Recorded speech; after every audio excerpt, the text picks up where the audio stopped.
All right. Good morning, everybody.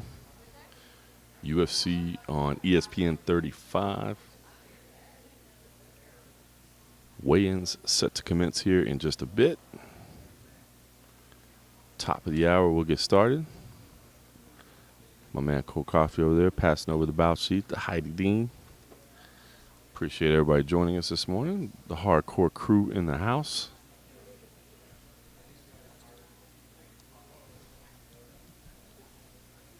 Scott McCrate always here. You can always count on Scott McCrate to show up. Zach Watkins in the house. Andrew, morning to you, sir. Getting a little coffee. Johnny's teeth not here yet, but you can count on he's going to be here. Mark Fellows will be here. He usually jumps in a little bit late. You know Scott McCrate's here. Yep. Zach Watkins in here. Andrew. You know the crew. Cold Coffee doesn't like to admit it, but he's a little bit jealous because, Cold Coffee's jealous because he knows the hardcores are here. Over at that other place, MMAcasual.com. They got a bunch of haters over there. We got the hardcores up in here. Cold Coffee actually, we in the underground, son. The underground, son. Yep, that's how we do. Cold Coffee shot the NFL draft last night, so he was doing some NFL work. I will tease to you guys if you'll check out later. I'll get it posted ASAP. But I did a 7 a.m. interview with Kayla Harrison this morning that was actually pretty fun. It might have been the most fun interview I've ever done with Kayla Harrison because at 7 a.m. I was basically just still waking up and was perhaps a little bit under the weather. I was going to say under the influence, but that would be bad. Maybe a little hungover. And she's fun to talk trash with. So look, Scott McCrate, I have not seen anything. All right, let's see. Super salty about my tie trade with A.J. Brown to the Eagles. Ooh, I don't like to hear anybody trading to the Eagles. I'm not going to lie. I didn't watch anything last night. I have zero idea of the results. I don't know who the Cowboys got. I don't know what happened. I don't know what the Raiders got. What I do know is that there's Jeff Mullen. We're getting started. Let's get this thing going, and we'll chat along the way. I appreciate everybody that's here. Obviously, chime in on the chat. I'll jump in when I can. But it looks like we're ready to get this thing started. Rob Font, Marlon, Chito, Vera. I did see Chito back there. I don't know if he's first up, but I know he's here. John Anik in the house, so you know it's a big card. Let's go. I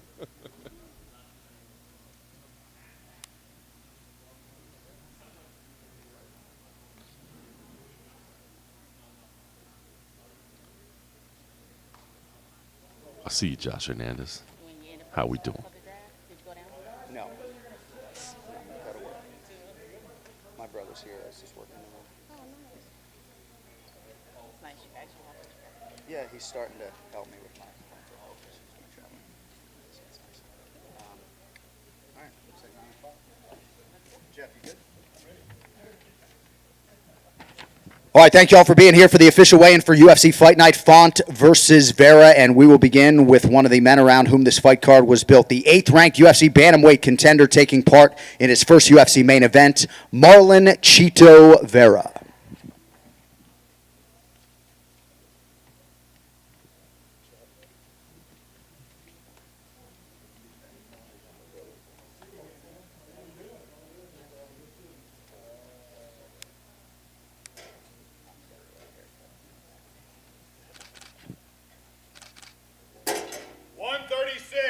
.136, the official weight for Chito Vera.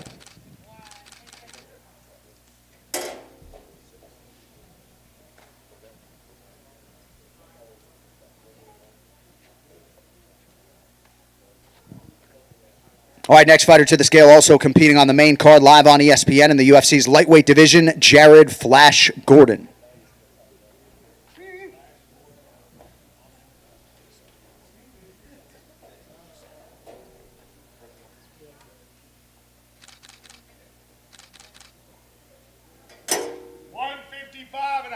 155 and a half, the official weight for Jared Gordon.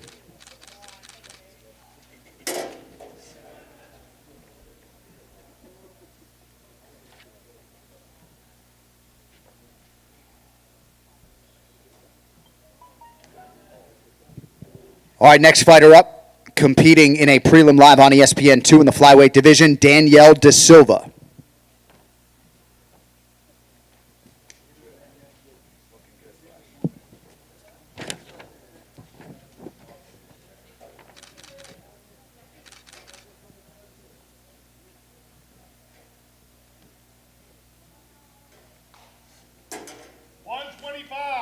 $125, the official weight for Daniel De Silva.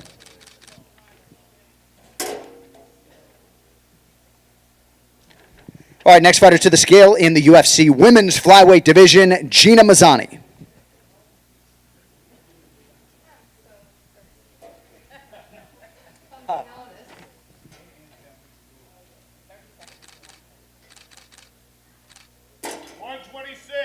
$126 for Gina Mazzani.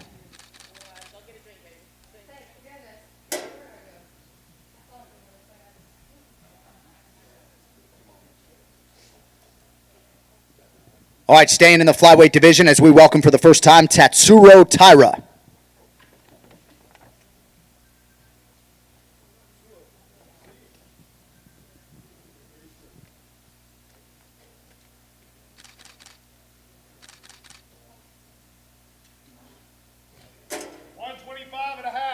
Official weight 125 and a half for Tatsuro Taira.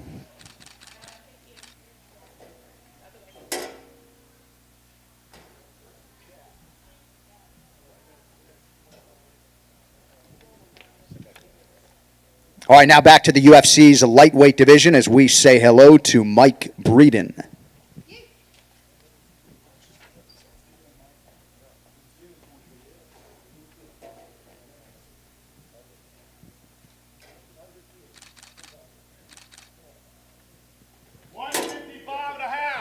Official weight 155 and a half for Mike Breeden.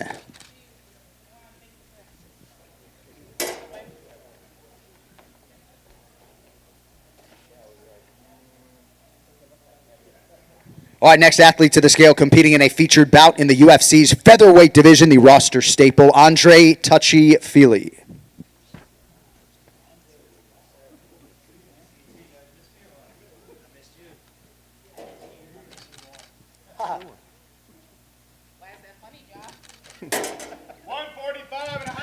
$145 and a half, the official weight for Andre Feely.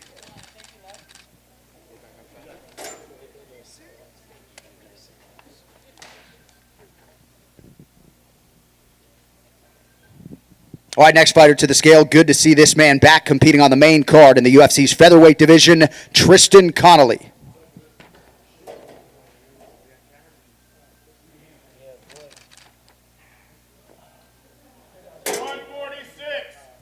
$146, the official weight for Tristan Boone Doc Connolly.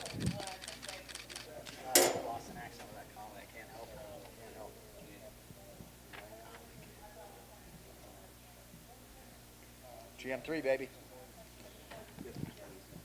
All right, next fighter to weigh in this morning, charged with kicking off the main card live on ESPN in the UFC's middleweight division, Gerald GM3 Meerschaert.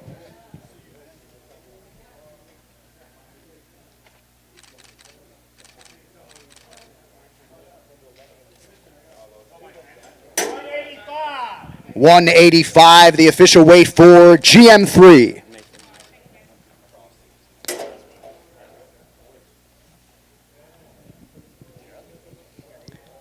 All right, next fighter to the scale in the UFC's lightweight division, Natan Levy.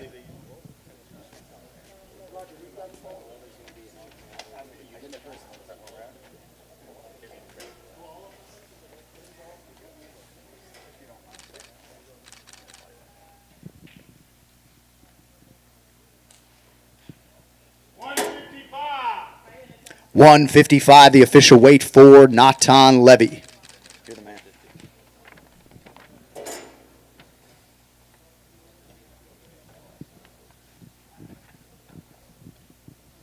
All right, back to the middleweight division now as we say hello to Krzysztof Chito.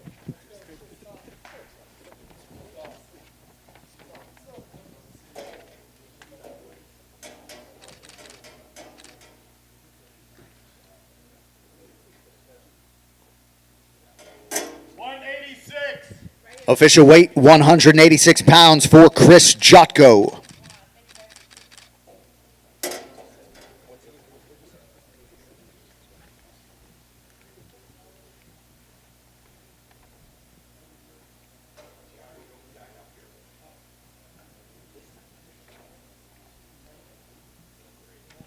All right, next fighter to the scale, one half of the featured prelim. Live on ESPN 2 in the UFC's heavyweight division, Alexander Romanov.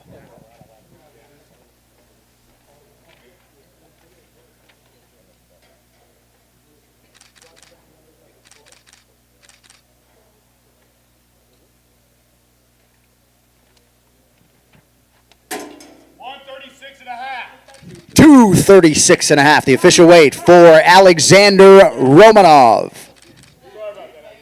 It's a badass bantamweight right there.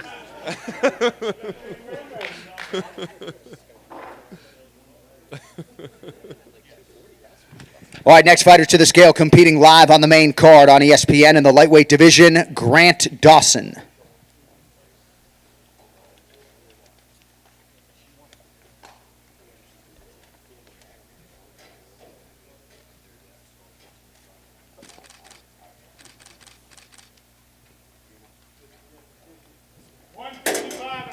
Official weight for Grant Dawson, 155.5.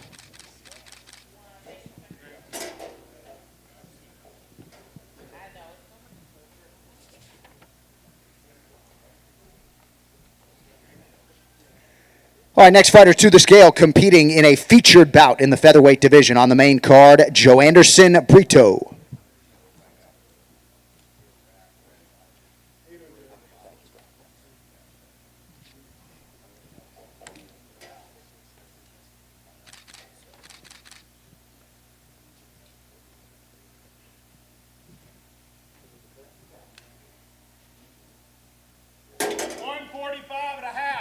.145.5, the official weight for Joe Anderson Brito.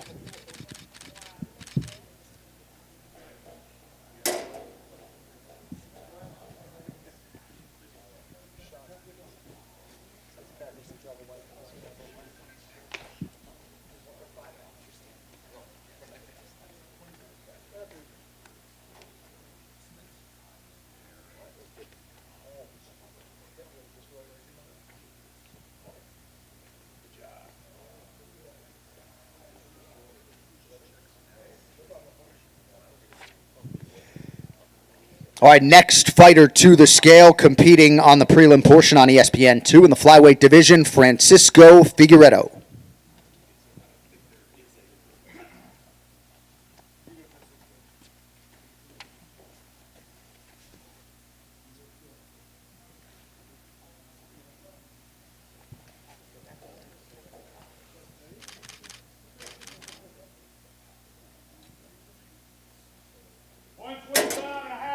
.125.5, the official weight for Francisco Figueiredo.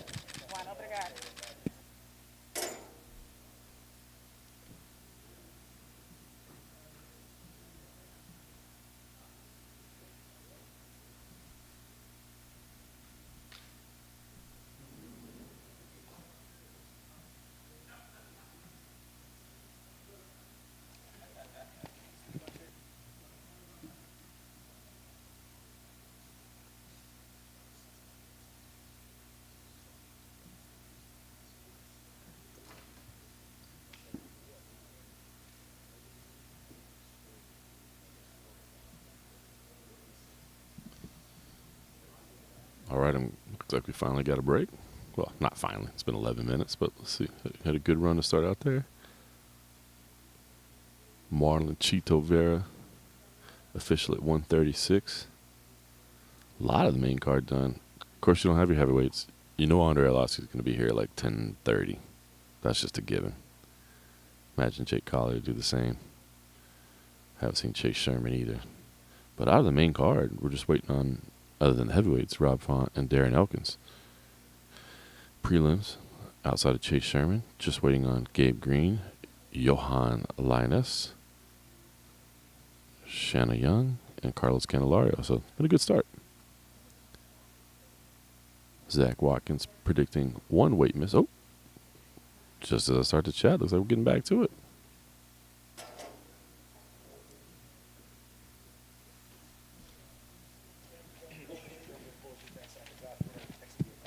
All right, next fighter to the scale competing in the co-main event in the UFC's heavyweight division, the prototype Jake Collier.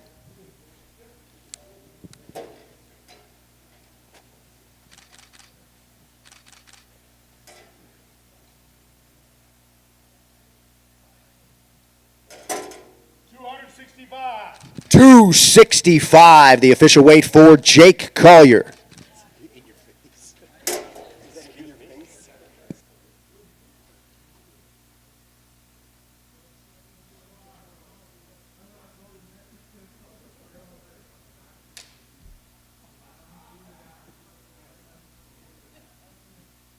All right, so I was proven wrong on that one with Jake Collier, but I'm gonna stick to my Andre Arlovsky consistency that he's not gonna be here until 10:30. Oh, I see Zach Watkins says "Holy Gigantic" in my ear from earlier. Apologize. Still trying to dial in these audio levels. Hopefully it's okay. Greetings from Vietnam. Oh yeah, Mark Fellows on vacation over in Vietnam. Been posting those pretty solid social media pics. I'm being honest with you, man. Looks like you're going 5-star over in Vietnam, man. You didn't take the budget route over there. You're living the life. MPTV. Good morning to you, brother. Appreciate you being here. Die Hard MMA podcast. Much love, much love. Groshi's in the house. So Johnny's Teeth is here, but he's got his work account. Joe from H-Town in the house. Appreciate you, Joe. Joe alerted me to my first AEW event.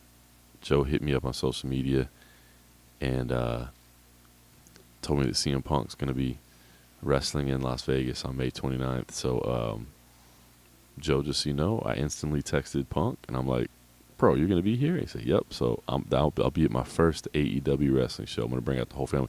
It's going to be really cool, actually, because Cage Fury, we're doing a back-to-back event that weekend. So we're going to do Friday night and Saturday night in Philly. We're going to do a grappling event and an MMA event, and I'm going to fly home on Sunday and go to the AEW card with my family. So excited for that. It'll be interesting to see, right? Because, I mean, I'm guessing Punk probably won't be able to call the Saturday night event if he's wrestling on Sunday. I guess we'll see.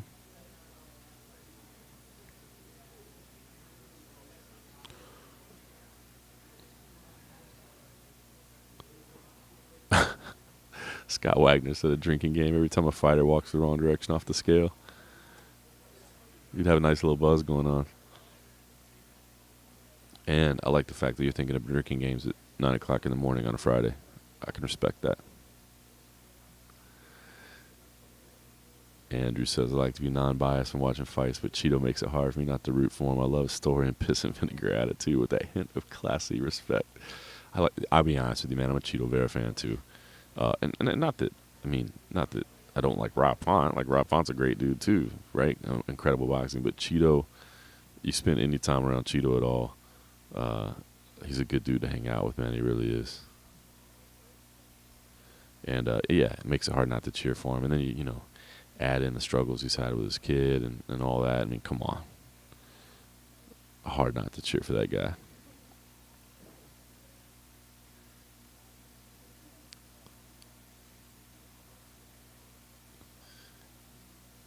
Yeah, MP, I appreciate that, man. Hard walking away from what I had, but getting a chance to do some new things and you know, focus on that side of my career, which I'm pretty excited about.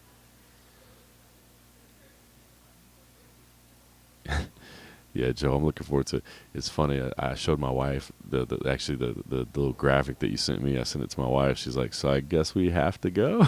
I'm like, "Yeah, we have to go. We have to go." So it's it's funny because I didn't even realize like he was fighting the Punk's gonna be wrestling for the title. Like I didn't know who the champ was and all that. So I guess I need to make sure and educate myself between now and then. Gibbs, what's going on, brother? Come on, we remember the good old pals. Joe Chito is the man for sure. He is. He really is a good dude. Good point, MP. Good point, MP. Style kind of suited for that 5 round. I'm anxious for this main event, man. I think it's a meaningful one for sure, and I think just stylistically it's gonna be fun. I've been saying to people, man, if obviously if Cheeto's stuck boxing, you don't want to do that with Rob Font. But all right, back to business. We'll keep talking a little bit.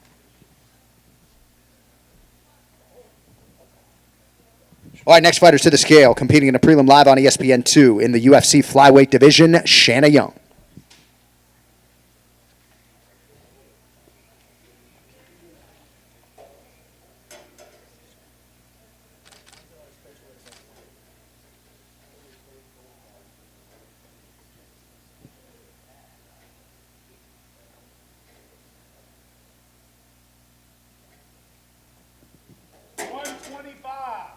$125, the official weight for Shanna Young.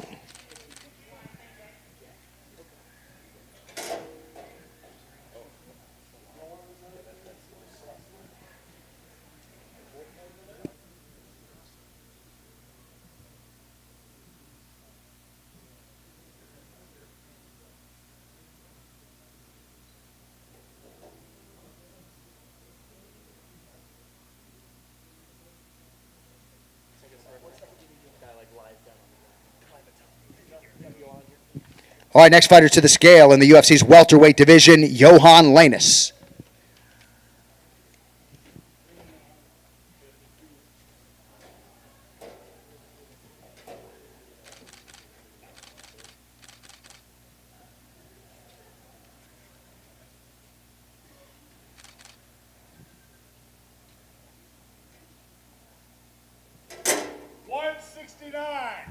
$169, the official weight for Johan Lainus.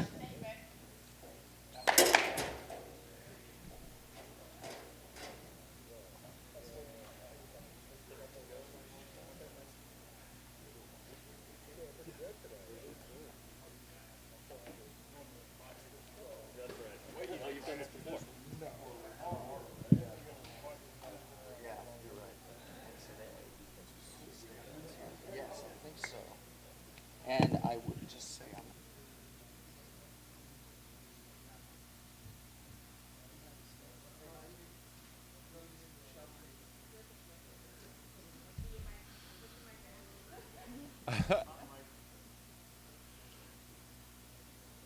Yeah, Johan at 169, man. That's not an easy cut for him. So that's a good sign right there. I think. I mean, obviously, I'm always gonna have some bias for the CFFC guys, but. Ooh. So yeah, speaking of CFFC guys, that Jamel Jones in there with a monster last night.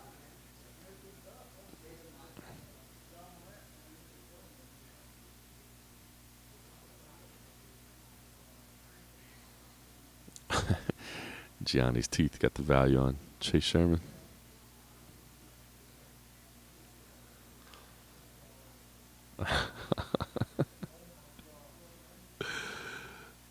You guys cracking me up. Scott, Chito is an underrated color commentator for sure, man. Yeah, Chito's a good dude, man. He really is. Hard not to cheer for him. I'm excited for him to get his first main event.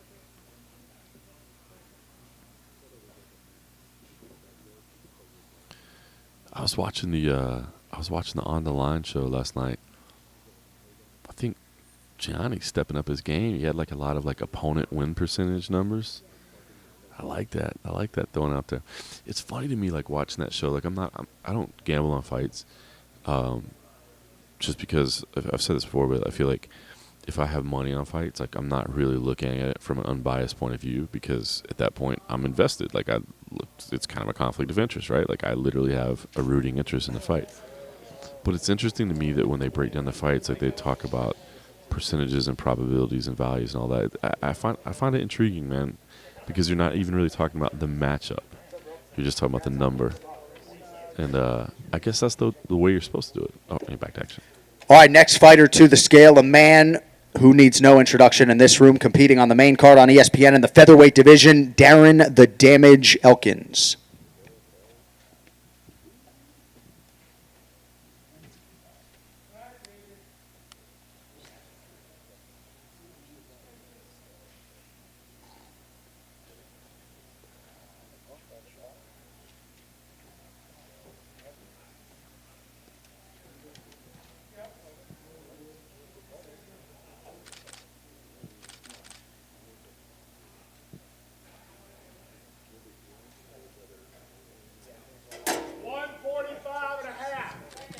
$145.5. 145.5, the official weight for Darren Elkins.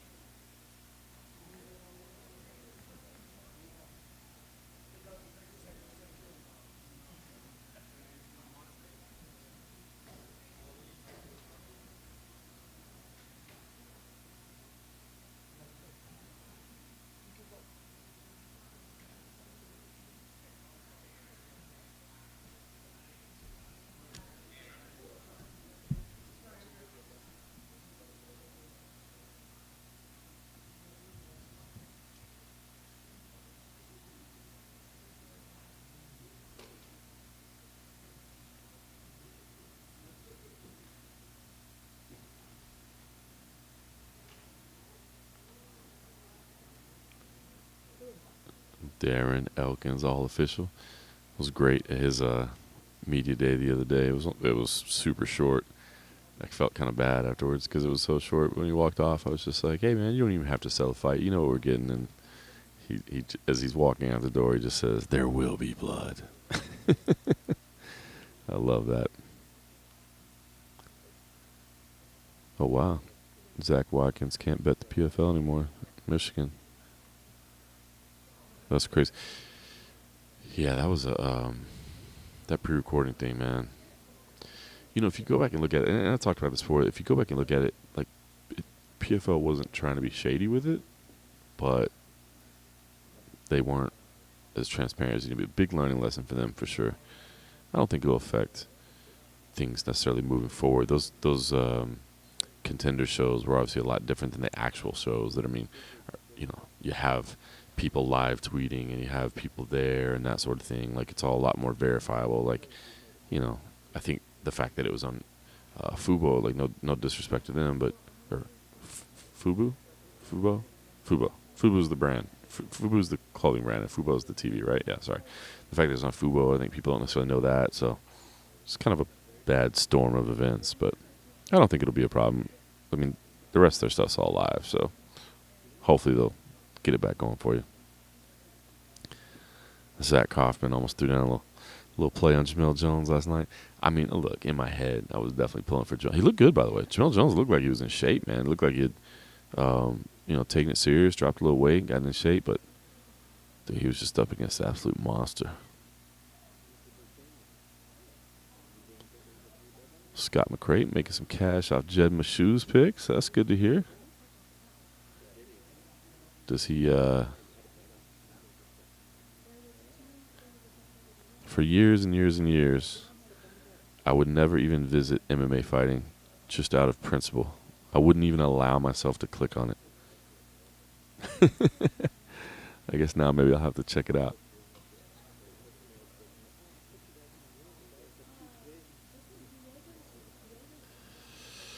MP, I mean, I think they did a pretty good job of not allowing it to be anywhere, but some people definitely had some.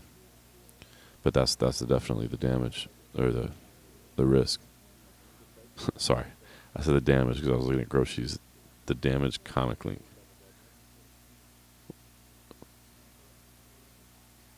Yeah, exactly, Zach. I don't think it was necessarily, they weren't publicized, but word gets around. Okay, Scott puts out a gambling article every Friday. All right, I might have to check it out. I can actually let my browser go to MMA fighting now.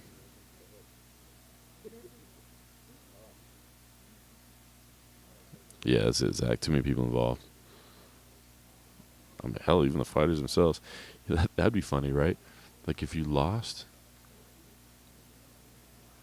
I mean, I hate to say it, but like if you lost and you lost half your paycheck, but then you found out you could bet against yourself on a fight that you already know you lost, would you do it? I'm not gonna lie, I would.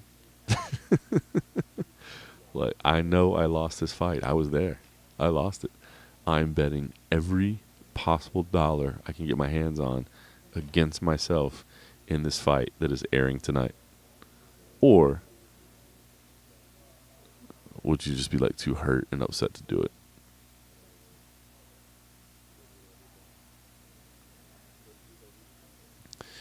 Yeah, Zach. If if you go back and look at it, Zach, they made sure and not post their normal gambling content and all that. So they tried to do it the right way, but you got to be 100% transparent. You can't do kind of the right way, you know?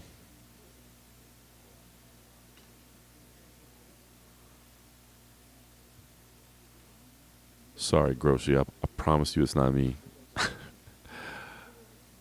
promise you it's not me denying your link in here. T-Bone, what's going on this morning?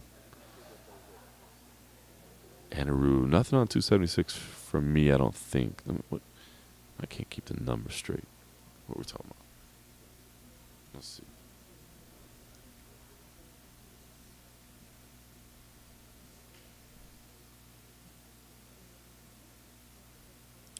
Oh, yeah. No, I have not heard about that one yet. I am excited about International Fight Week coming back, though. Having all the guest fighters and the expos and all that stuff. I'm excited to go do that again. I think I was told there may be some very unique, some more media-focused opportunities that week, too. So hopefully we'll have a lot of unique coverage. T-Bone, of course, bro. Anytime, anytime.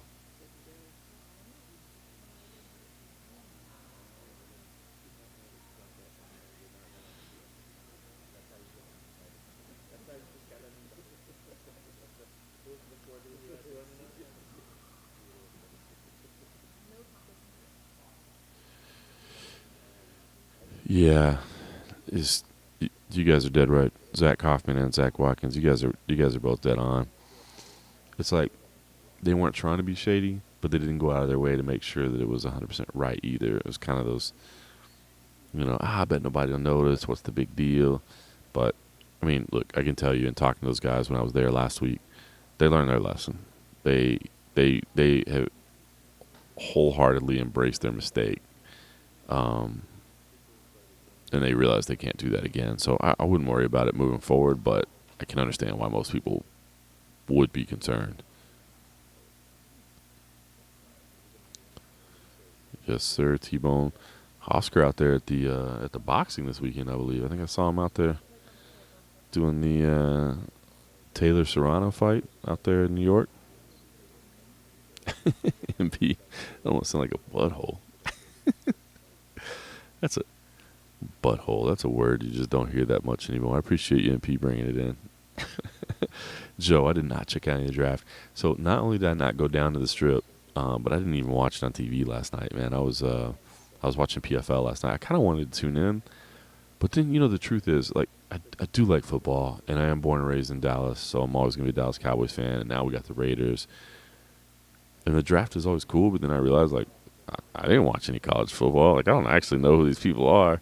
I did notice though. I was kind of looking late last night. It seemed like a whole bunch of like defense off the top, right? I guess there just weren't a lot of like quarterbacks or running backs high quality available. I saw like all the first picks were, defensive line, cornerbacks, a couple offensive linemen. So that stood out to me real quick. But I'm gonna be honest with you, I don't even know who the Cowboys got. I don't even know who the Raiders got, and I definitely didn't go down there to check it out. I was at home watching the PFL. Zach Kaufman, we're for the people. And it is funny. Zach is we got two Zachs today, and I bet you're not used to being around a bunch of other Zachs, huh? Oh, T-Bone, that is in 9 weeks, right? Whew. All right, Andrew said, John, if Cater is fighting Emmett, who is Arnold fighting? I mean, knowing that they're going back to England, they got to put him on that one, right? They got to put him on that one. And Rude likes Bryce. End up with that. Zach, you had a roommate named Zach?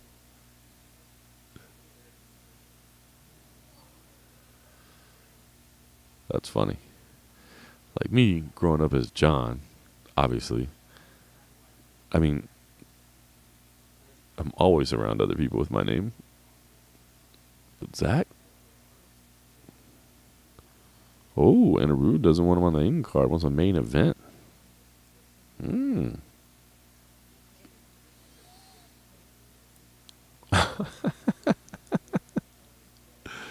That's a good story, Zach.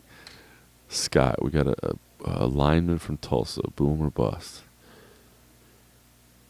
That's the funny thing about drafts, right? Like, especially like a good offensive lineman that's gonna, be in your game for like 10 years. I mean, that's a valuable selection, right? But nobody shows up to draft party to hear you draft an offensive lineman.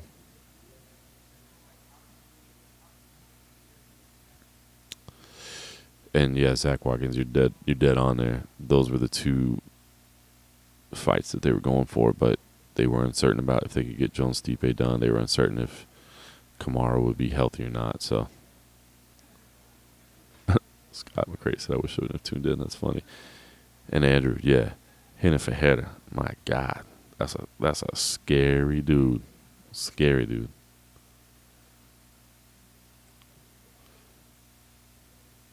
And Aru met GSP at the MMA Expo. Was that the? I'm guessing that was the expo that was over in London a couple weeks ago. I guess it was at the same time as that UFC London event, right? I saw like a lot of people over there. Was it?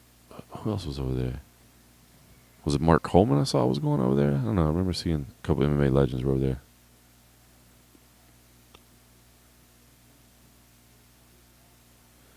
Wow, 0 running backs, only 1 quarterback.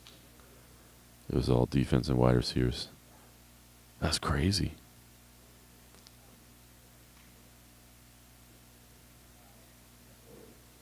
Oh, yeah, it was Manchester. For the love of MMA. Yeah, I saw that. That was cool. It looked like a big expo. Those are fun, man. I'm glad those are back. Like I said, I'm looking forward to International Fight Week.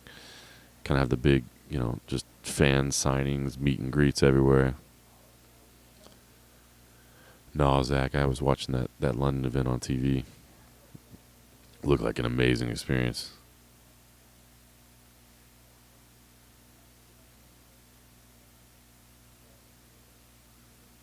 GSP, Bisping, Mark, Condit, Arnold Allen, Ospinall. That's awesome. T-Bone, I think it's going to be good, man. They're going to try to blow it out.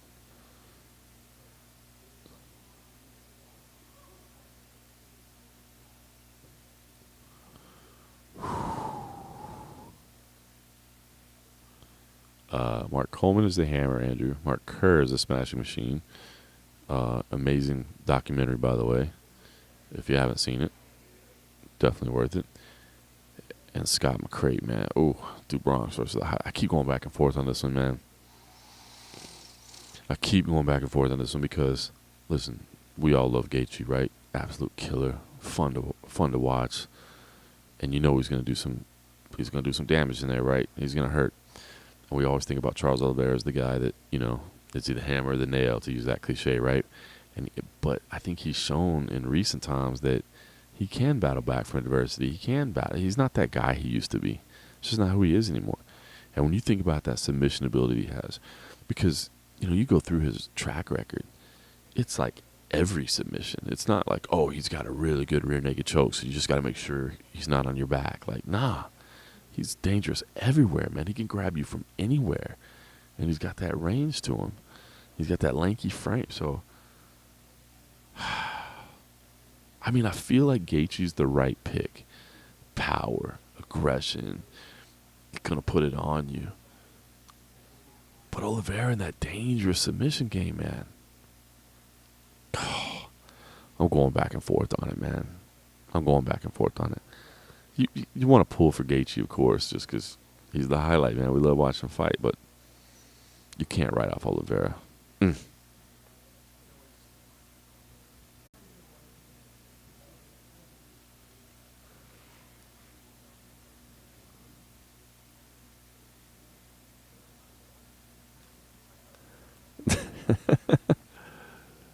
Yeah, sorry we had a little buffering.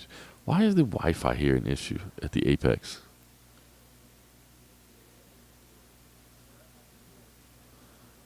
We got a multi-million-dollar facility here.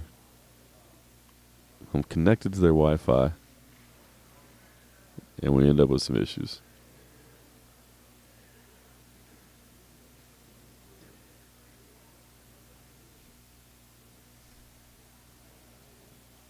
Oh.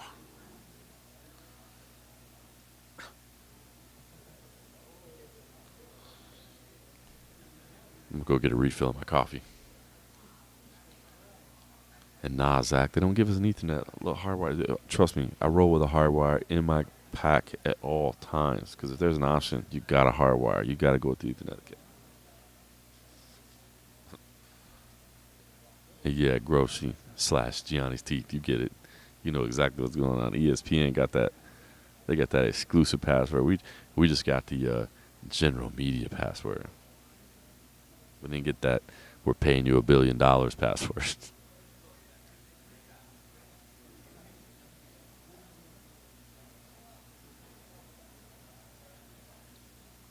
All right, I'm going to refill my coffee.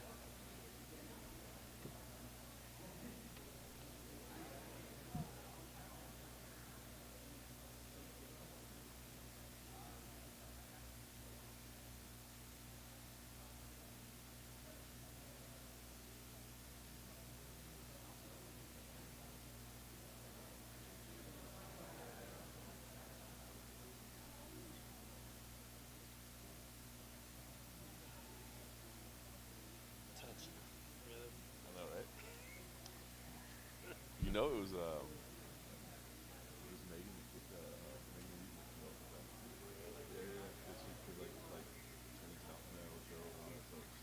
That's what the story was. Told she's the one that came up with that.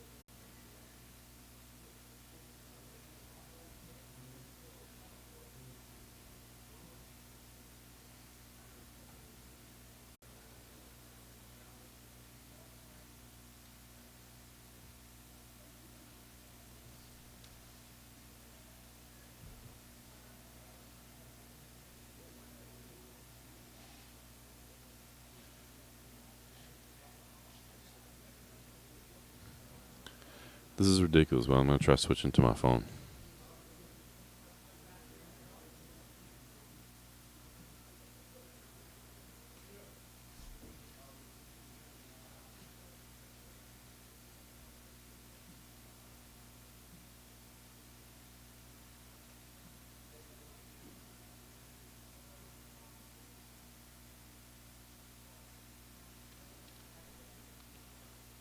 Oh, maybe we're back up. Okay.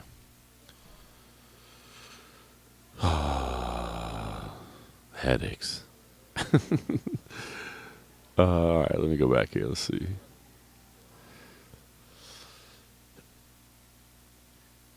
Anna Rude said should host a Spotify live podcast. Appreciate that. I would be down for that. I would totally be down for that. It'd be fun. And Zach said a Twitch stream. I actually thought about. I'm trying to figure this out.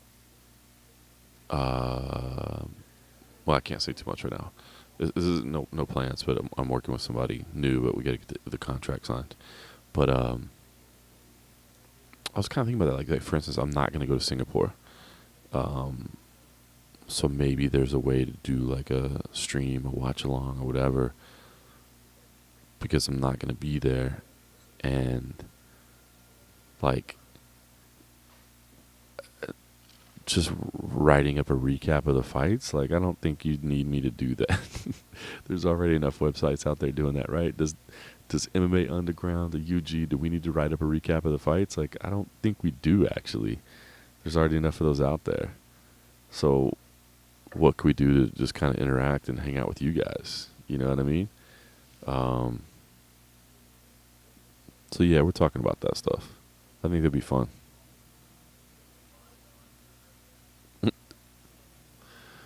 I don't, Joe, I'll ask John Anik.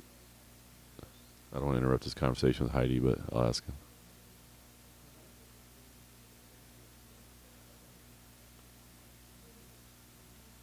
Twitch. All right, maybe I'll have to open up a Twitch account.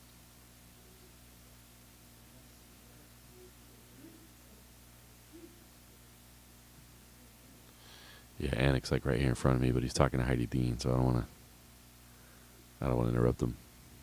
Just to talk trash. By the way, oh yeah, we're here to cover the weigh-ins. Just for anybody that is actually here for the weigh-ins and not for us just talking shit. We're still waiting on Rob Font. We're still waiting on Andre Arlovsky, but you know Andre Arlovsky ain't getting here till 10:30. Let's just be honest. Waiting on Chase Sherman, waiting on Gabe Green, and waiting on Carlos Candelario.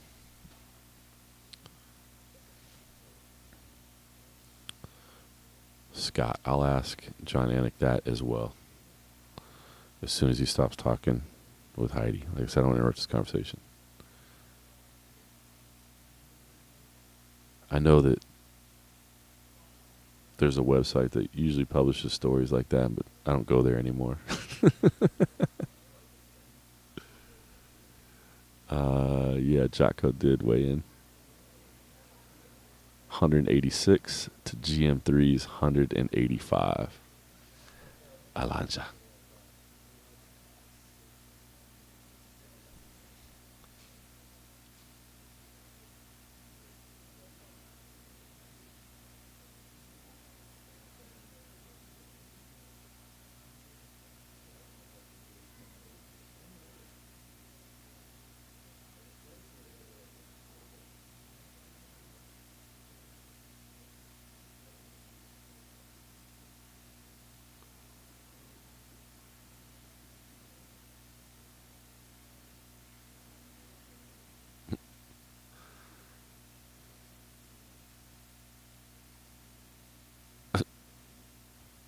I'm just waiting for the right time to interrupt this conversation, but they're talking about stuff.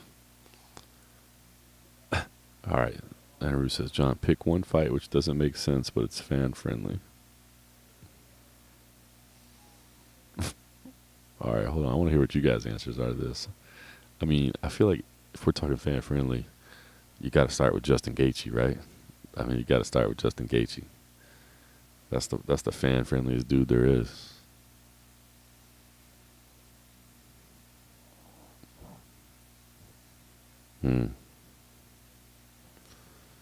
Joanna versus, it's a fight that does make sense. I really want to see Joanna and Marina. I hope they get that one done at some point. The damage in Connolly. That's it. Oh, there you go. Max Holloway versus Justin Gaethje. See, you knew Justin Gaethje was going to be in there. Anything fan friendly, Justin Gaethje is going to be in there.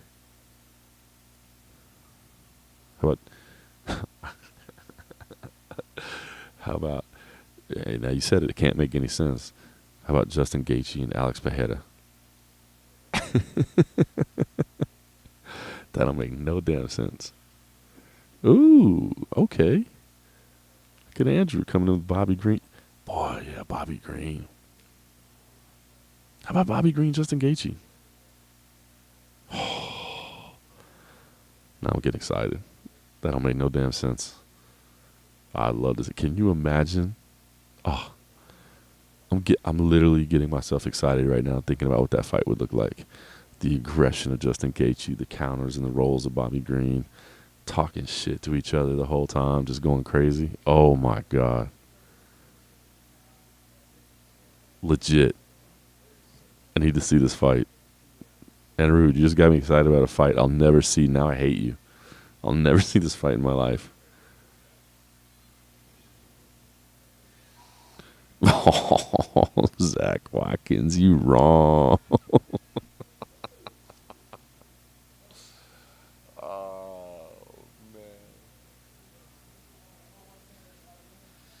going to hell for that one, Zach.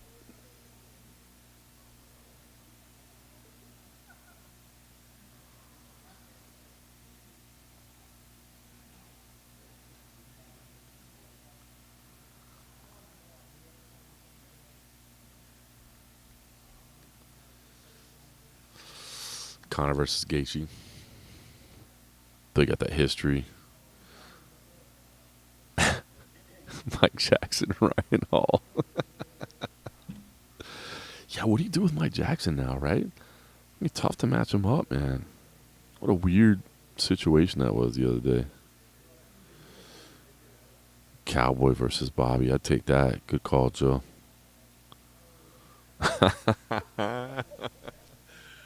I see your real news. I see your real news. I like that one. I'm in for that one. In fact, I'd like to watch that twice.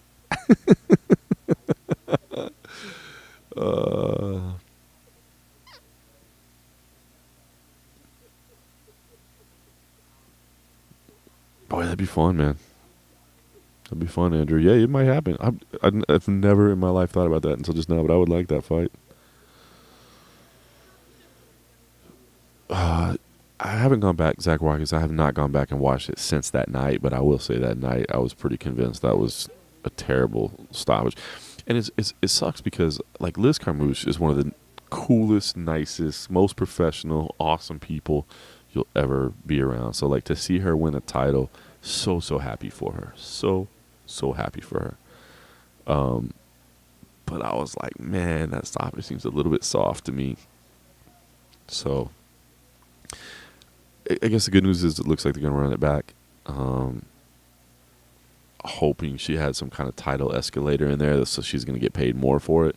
You know, obviously there's not pay-per-view points or anything like that involved, but hoping she had some kind of championship clause in there that escalates her salary. So, I mean, all that's good. Like, I hate saying that when, like, you're happy for somebody, but you just have to be honest about the stoppage, and I did not like that stoppage at all.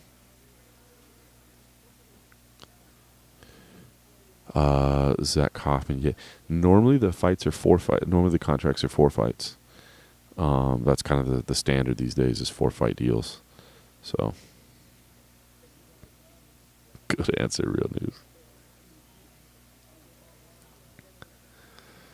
And I wish I had budget to just hire creative contributors.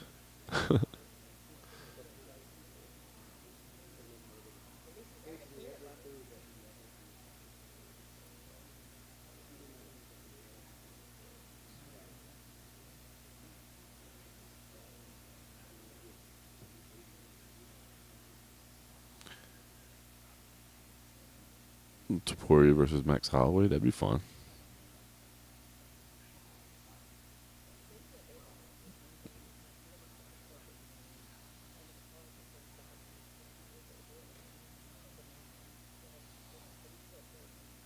All right, now John Anik is in the shot. Anarud, we might be able to talk. I'm hoping to do something, man.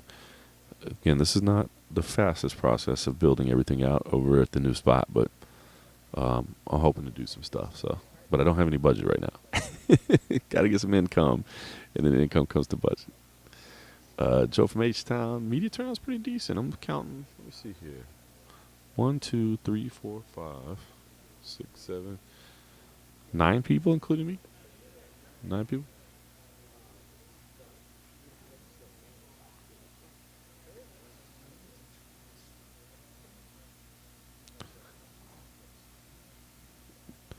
John X talking about his kids over there, so I don't want to interrupt him for our silly little chat conversations. You know, when a man's talking about his child, you gotta let him have that. No, I ain't rude. I know you, but even working for free, I do want to work on like maybe an internship program or something like that. Like, to be honest with you, like I want to help people, like, you know. I don't know. Like, I hate this. Sounds like such a pretentious thing. Like, I want to give back or I want to help people. Like, who am I? I'm just a dude working a job, but I've been doing it for a long time and I have a lot of experience. And so if I can help other people maybe kind of just getting into the industry or just, you know, that are fans like me, to be honest with you, then maybe I can do it, you know?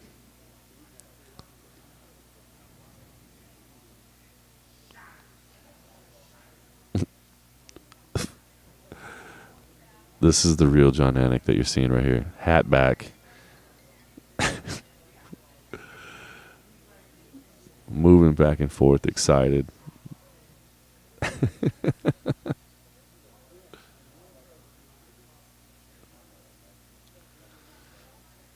My favorite John Anik mannerism is when he gets like really excited when he's talking about something. He like takes his hat off and puts it back on, takes it off and puts it back on.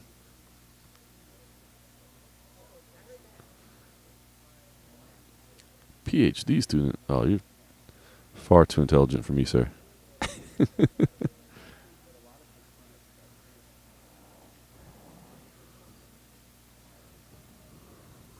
That's a good question. Where does Wonder Boy fit in all this? Losses. Gotta be honest. Age.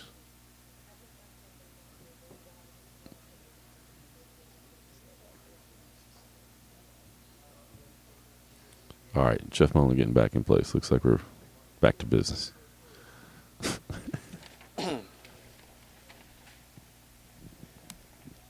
All right, next fighter to the scale. One of the men around whom this fight card was built, the fifth-ranked bantamweight contender in the world, Rob Font.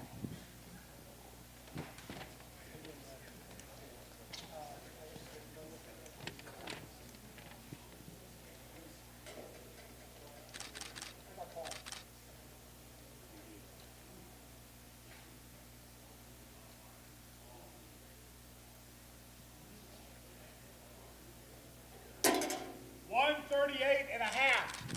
138 and a half, the official weight for Rob Font. 2.5 pounds over the divisional limit.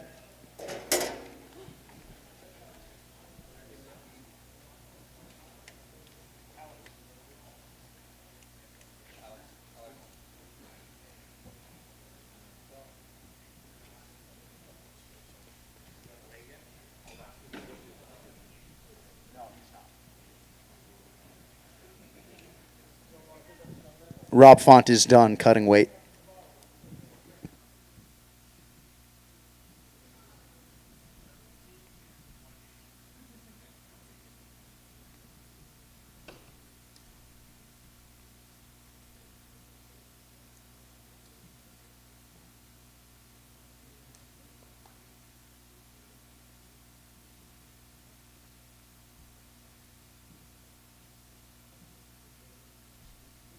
Wow.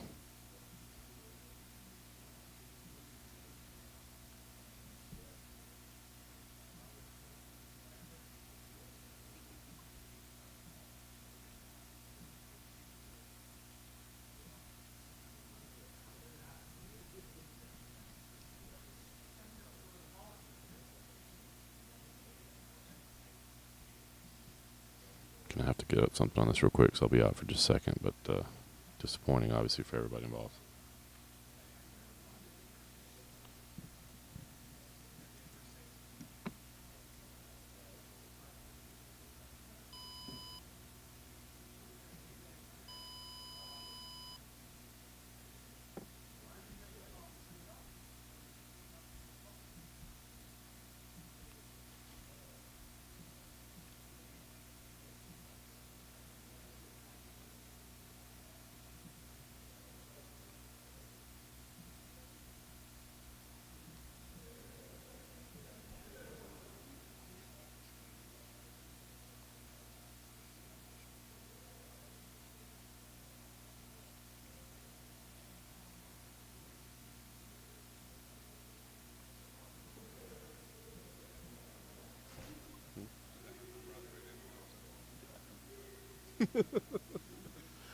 I just right there. That's funny.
So 138.5 pounds. You did hear John Anik say will not continue to cut weight, so that's where we stand.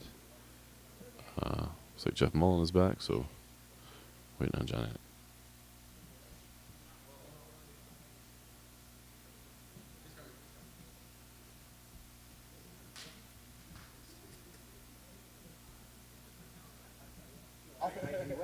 All right, next athlete to the scale competing in the UFC's heavyweight division, the Vanilla Gorilla, Chase Sherman.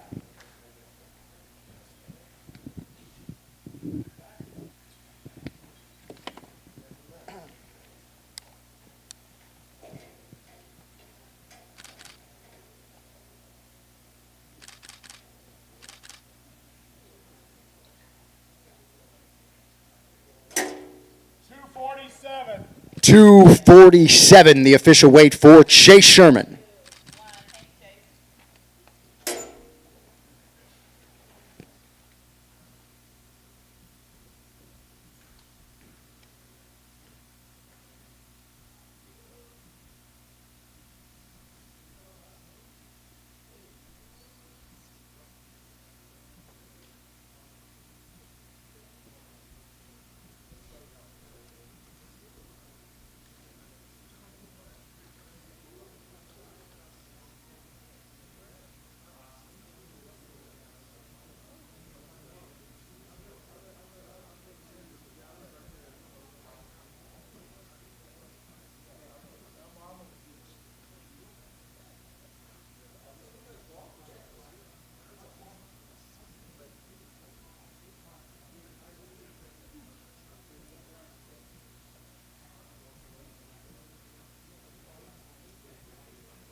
All right, sorry about that. I had to duck out and obviously get those tweets posted and the video and photos and all that. So, yeah, unfortunate, man. Um, I had kind of been leaning on that dog pick with Chito coming in, but then you wonder. I mean, I don't know, 2.5 pounds is a lot. Gotta think for a minimum, Cheeto's gonna be asking for 30%. I mean, it should be. Gotta be asking for 30%. Hell, maybe even ask for 40. You know, I feel bad. Like Rob's a good dude, but like, is Rob gonna bow out of a main event if you ask for 40%? The UFC's not gonna like that. But yeah, I see you guys in here. Like real news, you're right. First main event, he's not gonna turn down the fight.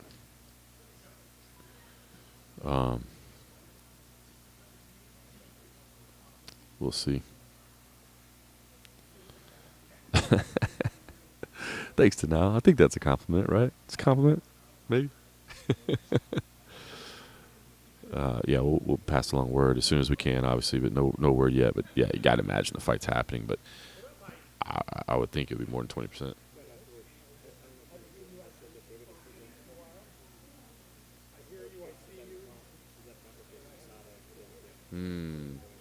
Probably not. I didn't hear that. Interesting. So, cold coffee sharing that I guess Rob Font was supposed to be getting his USADA jacket today too. So that's unfortunate.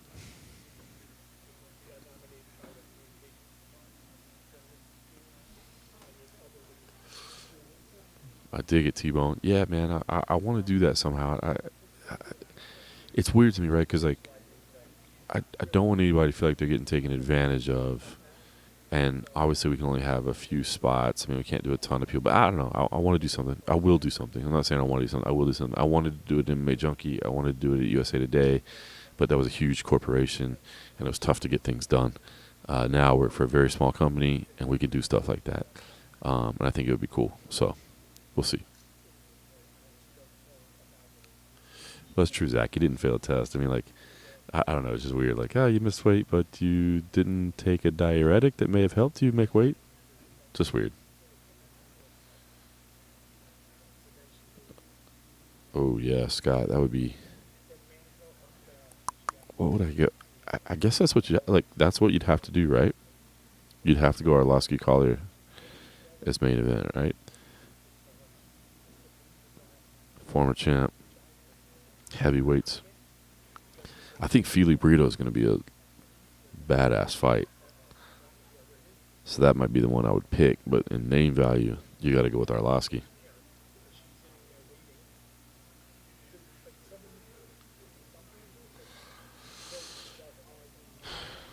Honestly, Zach, they don't look at the college work. It's the work ethic and it's the experience. That's exactly what it is. What I try to tell people about the college is if you can do it, do it. Use that as your education opportunity. Use it as a chance to do everything, practice everything. When you're in college, man, you have access to equipment. You have access to like things that you're not going to have in the real world. You can do like, fake TV broadcasts and whatever. I mean, you can do all this stuff. College is valuable, but I will tell you, yes, it's work experience. That's exactly what it is. Like, if I was working at MMA Junkie and I'm looking to make a hire, and I've got candidate A who just graduated from the best journalism school in the nation, had a valedictorian of the class, whatever, every accolade, whatever, and then I've got candidate B who I've seen their work. They do great interviews. They write the best stories that I've seen. They have a Rolodex of people they can get in contact with. I'm going with B all day long. You know what I mean? It's just the reality. So work experience is massive. And that's why I always tell people, man, when you're getting started, just get started. Just do it, man. Even if you're doing something like just for yourself, even if it's your own little blog, your own little website, your own little whatever that nobody's ever going to see, just do it. You'll get practice. You'll build a file that you can send to people. clips. You'll start developing contacts. That's important.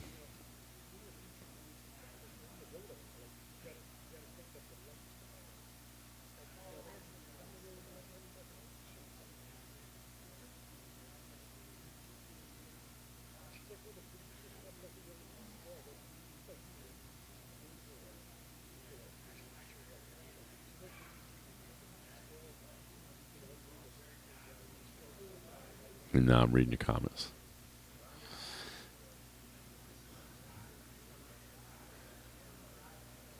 Rude, we can talk. We can talk.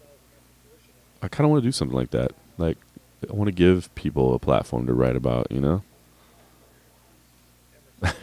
I'll just carry the equipment. I like it. Andrew, you're dead on, man. Just do it. Just start doing it, man. You're 100%. Strong portfolio is better than a degree. Spot on. Spot on.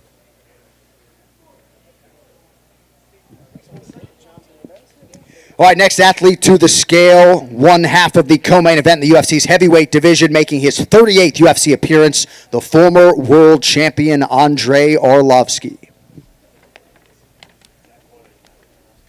TV, baby. Brother, hey. You know it. Didn't know it was you.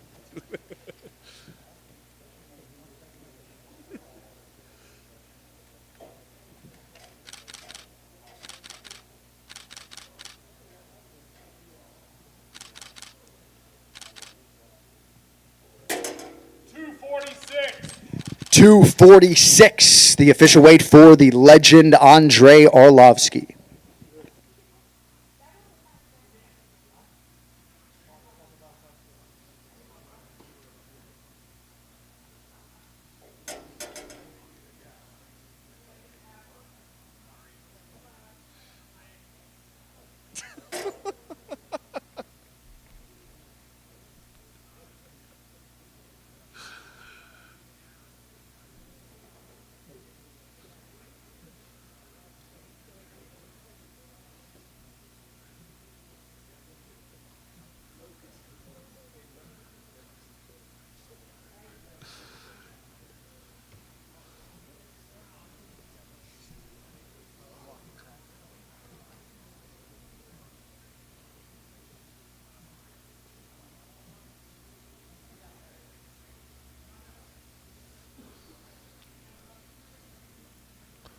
Chrissy J, what's up?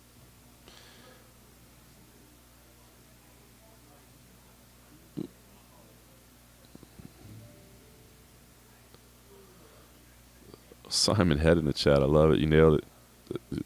Obviously, you guys know Simon Head, man. He's a veteran reporter, veteran journalist as well, and he's spot on. By the way, let me give some love to Andrei Arlovski. I'm just going to be honest. That's my guy. I think that's going to be my answer from now on. People always ask, who's your favorite fighter?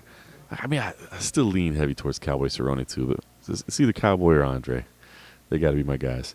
But Simon nailed it right there. You want experience, but you can't get experience without experience. The only way to fix it, create your own experience. It's spot on. That's what I tell people all the time. Just start your own thing. Do it. Not for the fact that you're thinking that'll be the end all. Not for the fact that you think that'll be how you get rich or whatever. Well, first of all, if you're doing this, don't think you're getting rich, period. But don't think that's how you're going to get it. But that gets you the practice. And then you can go to these bigger outlets and you can go and you can show them your work.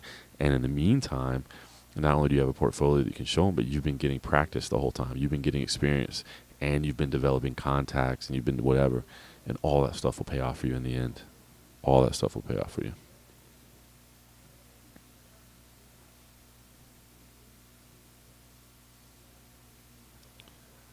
Oh, Wandy, good call, denial. Vanderlei was. Oh, I always say if Vanderlei had retired in Saitama after he fought Stan, because I thought that would have been the perfect retirement spot. Back to where the legend was made, and then all that stuff that happened later in his career never would have happened, and that would have been the last thing to remember. Man, how would he be remembered these days? Because I hate the fact that people don't remember who Vanderlei was. Vanderlei was a killer, a scary monster, and there's a whole generation of MMA fans that don't remember that, because he was a killer.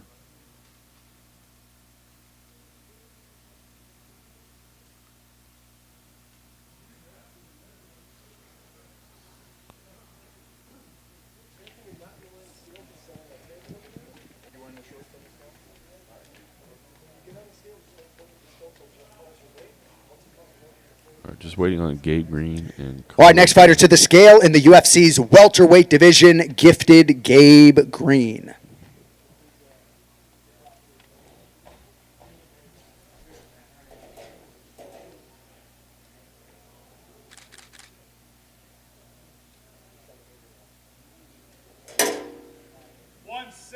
and a half. 170 and a half pounds, the official weight for Gabe Green.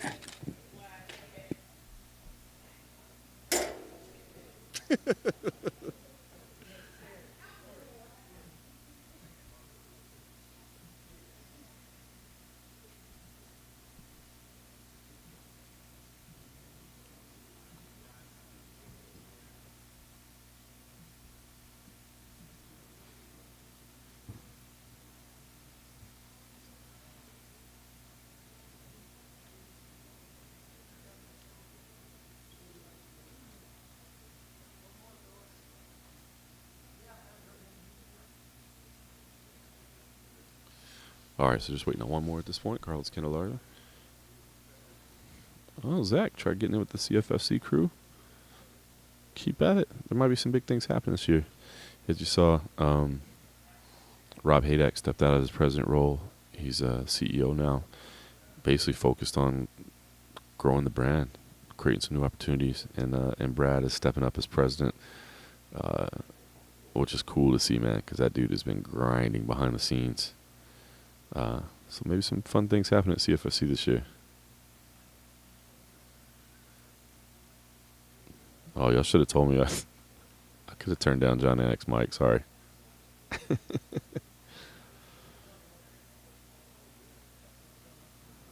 is kind of a waste of time to turn it down at this point. Probably, huh? Although we will have the face-offs. Yeah, Ken Shamrock was... Look, that's another one, Zach. Bro, there's people that probably think Ken Shamrock, oh, that guy was nobody. Like, that guy's a... Nah. Ken Shamrock was the man. The man. And if anybody wants to deny that, you weren't there. Absolute killer, man. Ooh, Kung Lee and Strike Force. Good call. The Strike Force era, Kung Lee was something special too, man. That dude was fun. And T-Bone, how do you reach out to fighters to get interviews? I mean, look, at this point in my career, like, I just work through the managers, I work through the organizations, they help arrange things for me. But, yeah, what Zach Hoffman just said, most fighters are very open to talking, especially in the early days. I mean, early on, they want the exposure and they kind of want the practice, They want the practice. Like, a lot of them aren't doing interviews early in their career, so they kind of want the opportunity to do it just to get a chance to do it and get used to it. So, yeah. Just reach out. It's, I'll be honest with you, I hated the idea of social media, like reaching out to fighters on social media to get interviews and stuff, but it's the way business is done now. In the early days, I thought that was so unprofessional, like DM a fighter to ask him for an interview. Like, honestly, but again, I've been doing this for a long time. Like, I remember when all this stuff was starting. That's how old I am. And I thought it was really unprofessional, but to be honest with you, that's just the way business is done. So, DMing for an interview request is just part of the game now these days. I still don't do it, to be honest with you, because I still don't like it. I hate reaching out to somebody DM. It still feels weird to me, but to pretend it doesn't happen or to pretend that's not how things are done, it is.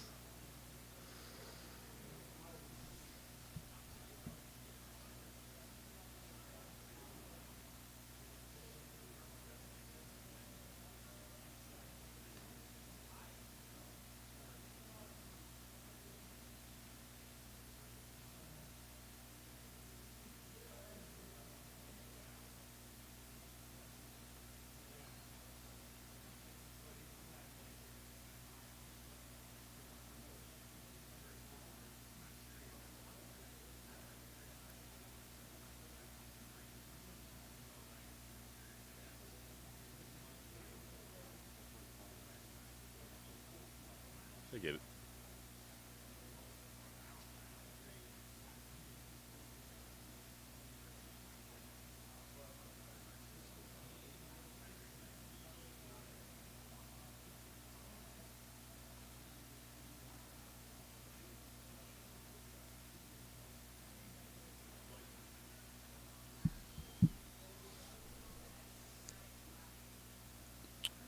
Yeah, denial. Ken Shamrock has. I think you're right. Valor. I think that's right. I know he was starting it like right when the pandemic hit, so I think he had to delay it for a little bit. But yeah, he's doing a bare knuckle league.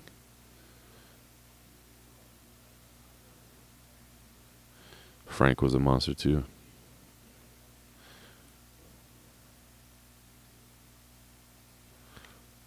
Frank Shamrock headlined the first UFC I ever attended, UFC 16. Frank Shamrock, Igor Zinoviev.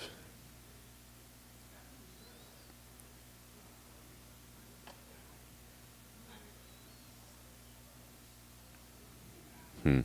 Zach Kaufman, you're spot on. That's what I tell people too, man. Start with the regional scene. Start with what's in your area.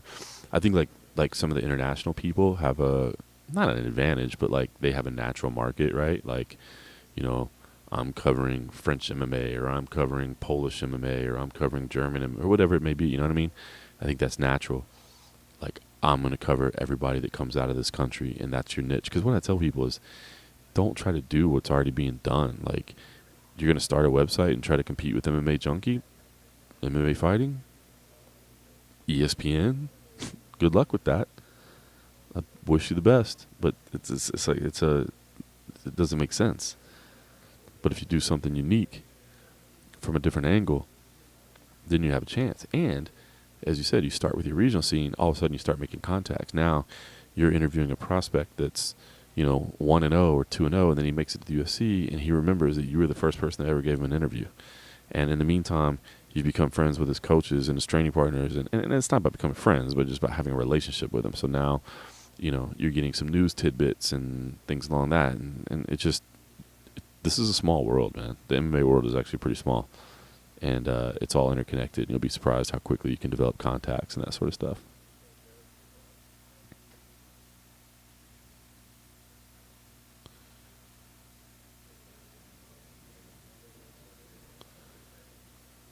Denial, that's so true. Andrew Hoist fanboy, dude. I was just talking about this experience the other day. One of the coolest things I ever got to do was I got to call fights in 2011. I got to call fights in Brazil with Hoist Gracie on HDNet, thanks to Andrew Simon, who's now running the Fremont Street Experience. It's a funny story. Like Michael Chavella was supposed to do it. His car got broken into and his passport got stolen the week before. I was going down to Brazil for the UFC event, and Andrew Simon, who used to run HDNet, knew that I was going and asked me if I wanted to commentate fights. And it was at the Brazilian Special Forces training ground, Bope. And he was like, do you want to, it'll be you and Hoist Gracie, do you want to call fights? I'm like, what kind of question is that? Like, do I want to call fights at the Brazilian Special Forces ground with Hoist Gracie? Yeah. Yeah, I kind of want to do that. Oh, wait, you're going to pay me to do it? Yeah. Yeah, I kind of want to do that. That was awesome.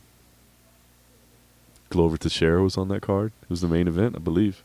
If I remember right, I think it was Glover Teixeira, Marvin Eastman in the main event. At one point, Uriah Faber sat down with us. So it was me and Hoist Gracie and Uriah Faber, man. Crazy. Yeah, Die Hard, for sure, bro, for sure. I'm sorry to do the... Oh, man. We did miss last time. That March was insane. April was crazy, too. But I'm starting to settle in a little bit, so absolutely happy to do so. Anna Rude, yeah, I'll check out your videos.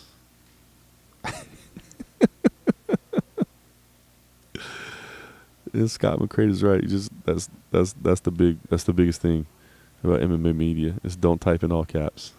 That's the biggest lesson that you can learn. Is don't type in all caps. Stop yelling at me, Anna Rude.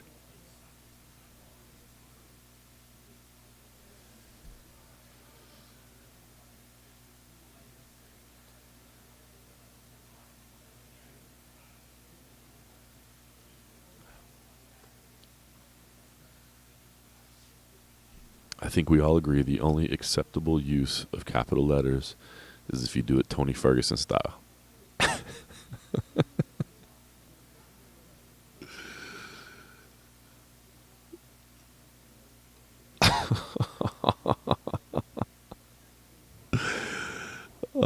You guys are funny. You guys, no, it's okay, Andrew. We're just breaking balls. We're just breaking balls in here. We're all friends. But yeah.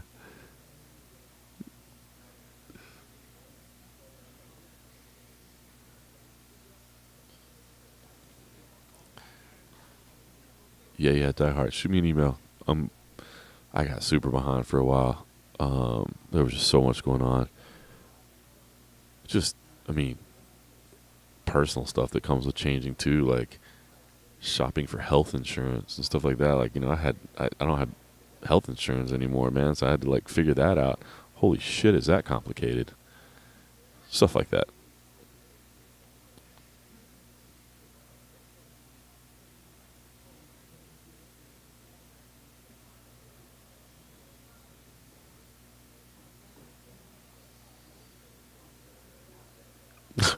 Andrew, that's funny.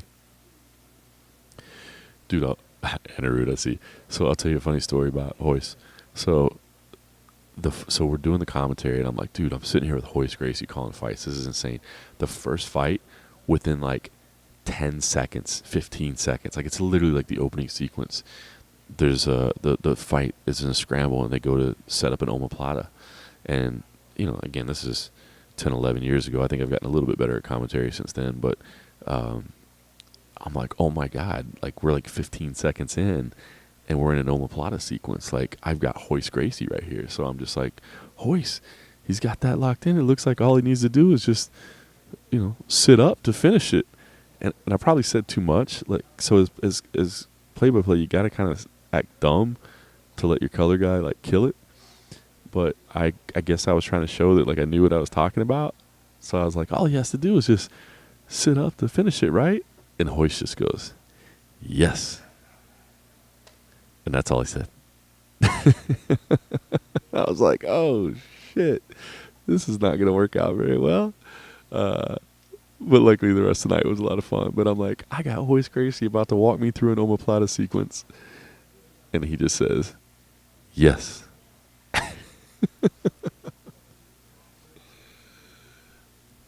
Oh, man.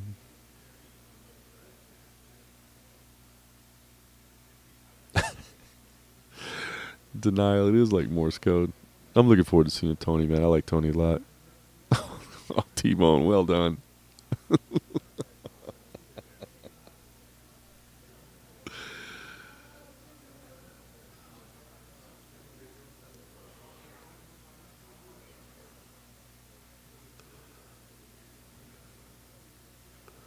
That's awesome.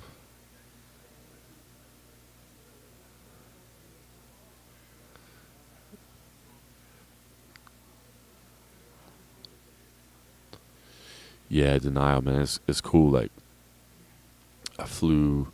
Actually, it was that same trip where we ended up calling fights together, but Hoist was on the same flight as me down to Brazil.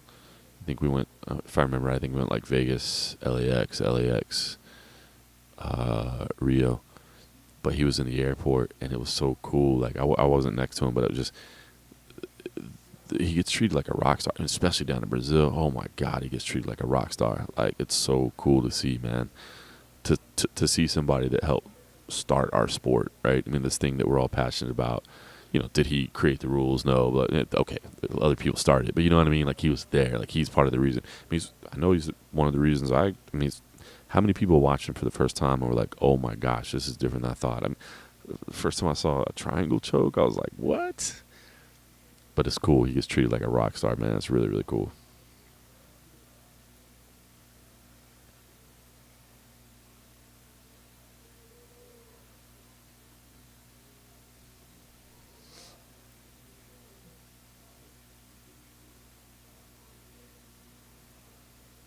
Yeah, at this point, just waiting on Carlos Candelario, and then we'll have the face-offs after that.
Such a good fight. BJJ does favor Tony. Oh man, tough to cheer against anybody in that fight too, man. Obviously, two good dudes.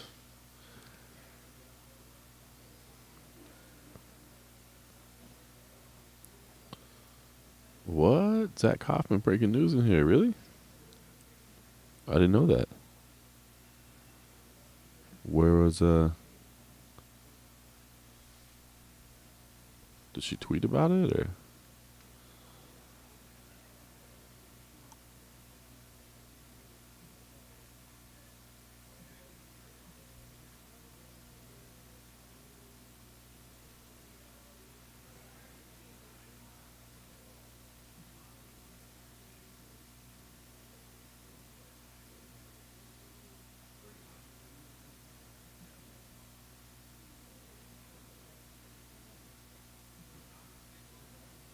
Oh, how about that? That's cool. Mark Raimondi just shared it. Cool. I didn't know that. Let me pull this up. See what he said.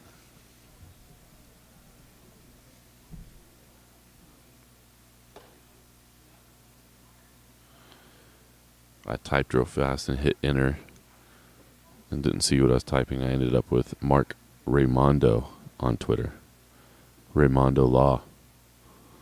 It's got 26 followers. But he's Bakersfield's premier criminal defense law firm. You can call him for a confidential and free consultation.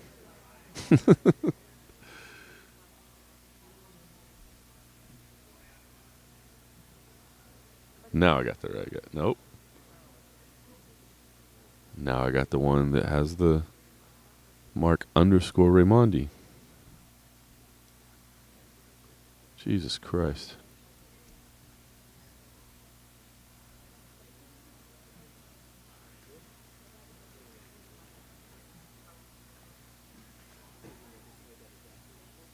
Huh, there we go. Appointed to the California State Athletic Commission.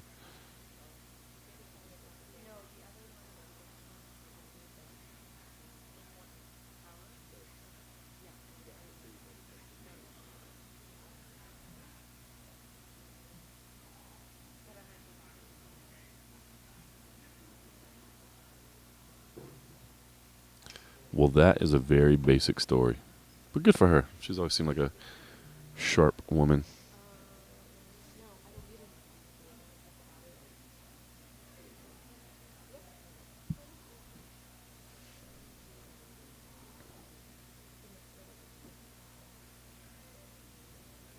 Ooh, the big boxing match weigh-in's going on.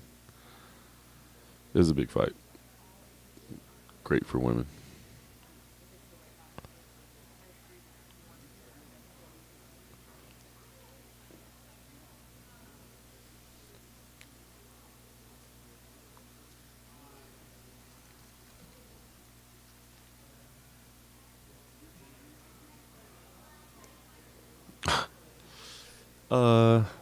That's a good. No, it's interesting to know, right? Like, everybody that's telling you it's a big fight is involved in it. So that's kind of interesting. But in terms of, is it meaningful in the women's divisions? Is it two incredible athletes? Yeah.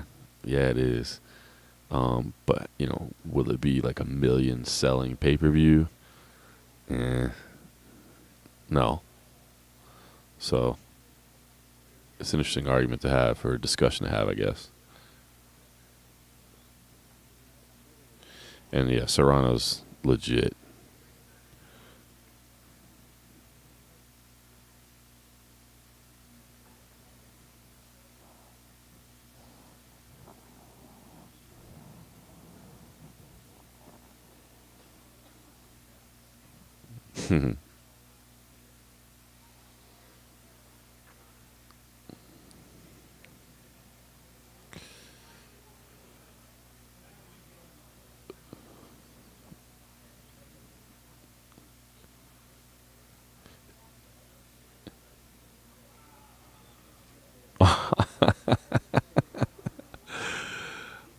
Andrew. Hey, Serrano's fought MMA. So, she's one of us. Give her some credit.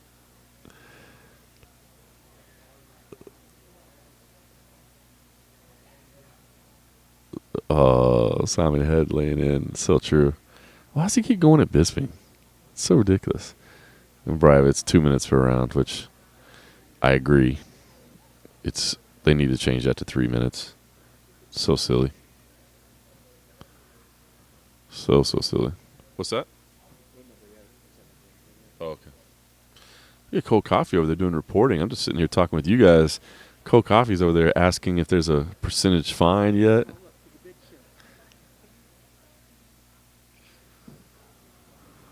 My man grinding for MMA Casual over there. So the update per Cold Coffee of MMA Casual is no percentage fine has been set yet.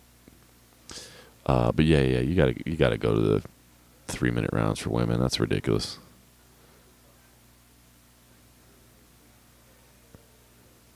Yeah, but Simon Head, what the hell does he keep going at Bisping for? Like, see, this is what I don't like. Like, okay, when Henry Cejudo wasn't in the testing pool and he was calling people out, I'm like, why are we even writing about this? Like, why do we care about this?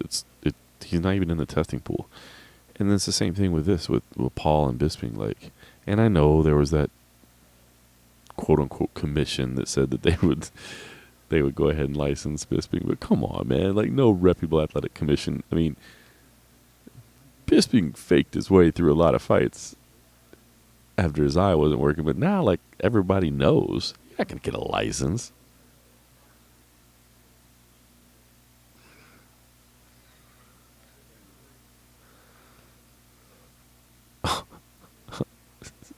Oh, sorry, Dennis. I didn't see. I thought it had been answered.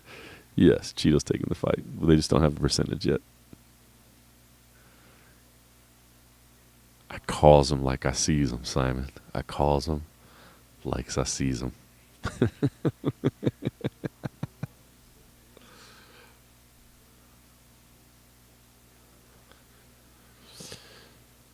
Well, did you see that video, Briva? I'm sure somebody can link it in here.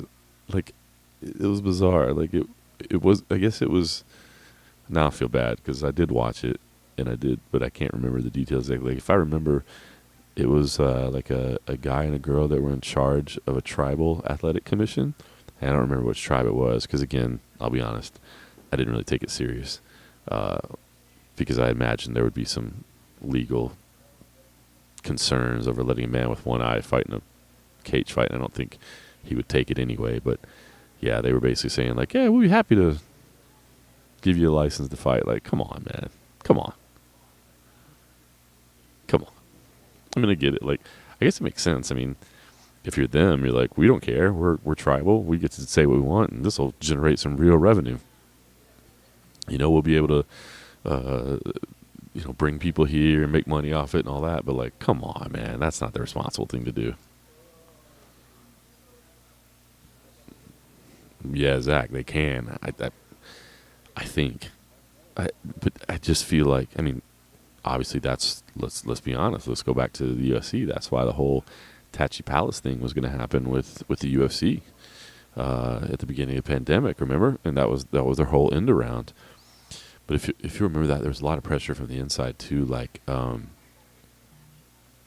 lot of the referees and judges and things that work in California behind the scenes were told like, hey, if you go work this event, which is a complete end around to getting around the California state sanctions, do not expect to come back here and work in California again. Now, the UFC could have just brought in like international judges and international referees, which is what they absolutely would have done. But again, those are the kind of things that happen behind the scenes.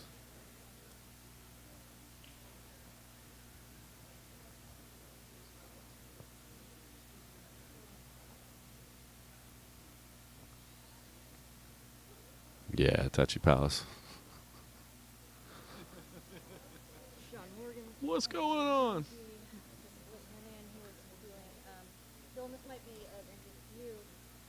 How's it going? How you doing? Oh, nice. John was just saying he's streaming live from the weigh-in, so he's so busy. But he was just saying, like, to get experience, just do it, and then you have experience, and then make your experience. Right? So true. It's 100% true. 100% true.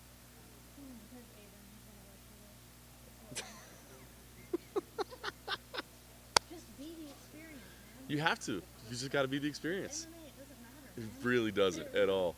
You don't need a college degree. None of us have a college degree. If you have a college degree, you'd go do something else. What's my college degree in? Women's studies. I have a college degree, but it's not really, it's not real. I was just joking. So this is where the people weigh in at people scale. Still paying off that student loan. That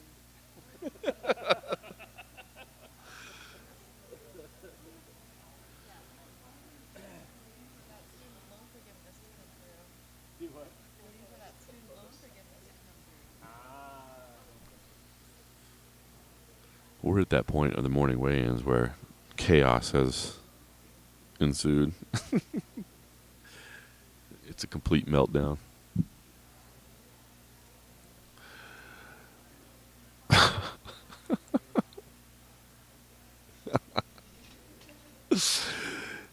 Anna Rude just out here getting roasted today.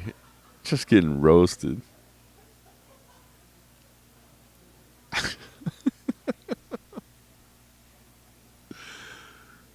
You guys are cracking me up.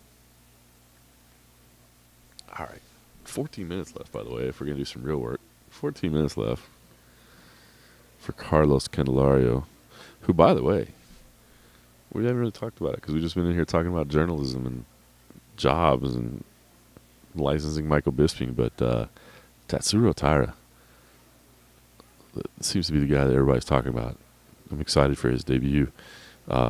Incredibly skilled, incredible, impressive record on paper. Hasn't necessarily fought elite level competition, but first Carlos Candelario has to make weight, of course. Hold on, I'm gonna check the DMs right here. Per sources, the videos were not sent in all caps. And Rude, I got them. I will check these out. In fairness, there is one part that's all caps, but it's GSP, so that's okay. But per sources, the DMs were not sent in all caps.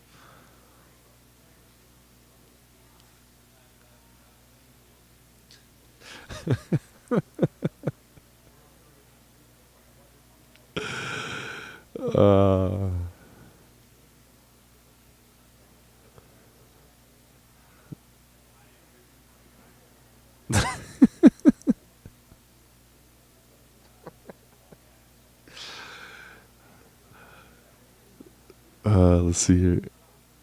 Oh yeah, I could. Hold on, man. See, if I knew better how to use this OBS software, which is what I'm using to stream, I could probably bring in the actual clip itself and play it for you, which would be awesome. But I'm not that, I'm not that technically savvy. But hopefully I'll be working with somebody soon that can help me technically savvy figure that. That would be pretty that'd be pretty epic. Just bring it in right now. Damn, I wish I knew how to do that.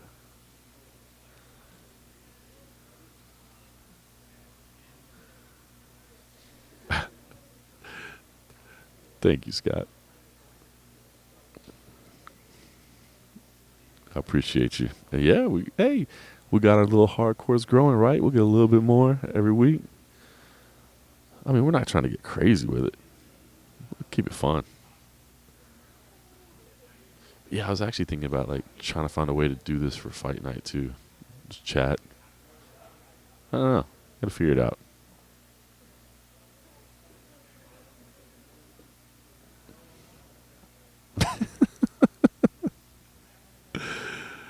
You guys are great. The origin story is being written right here. MP, let them know. Carlos Candelario, we got him here.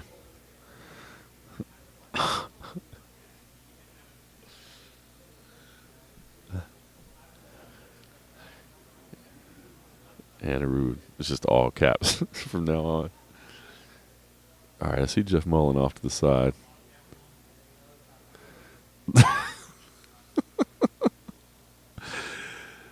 Anna Rude's like, I wrote the coding software for OBS. I'm I was getting my doctorate in no, Twitch. Yeah, don't they do Twitch streams for the pay-per-views? I actually told them, by the way. I told the UFC, hey, if you ever need me for those Twitch streams for like the foreign pay-per-views, especially because I'm not gonna go to Singapore. I don't think I'm gonna go to Abu Dhabi either. It's just being a staff of one, it keeps it being in the air a long time makes that tough, and it's a long way. I like being at home with my kid.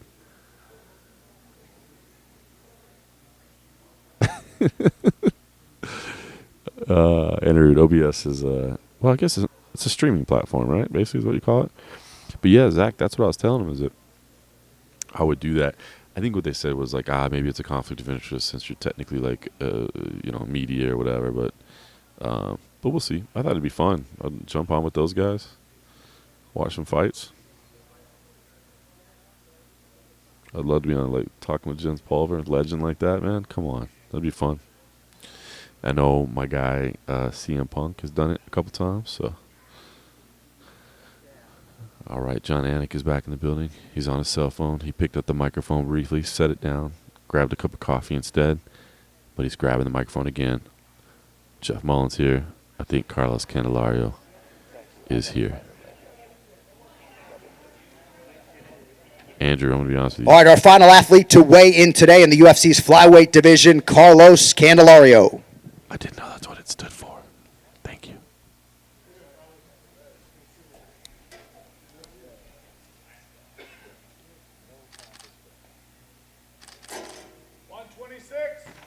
.126, the official weight for Carlos Candelario.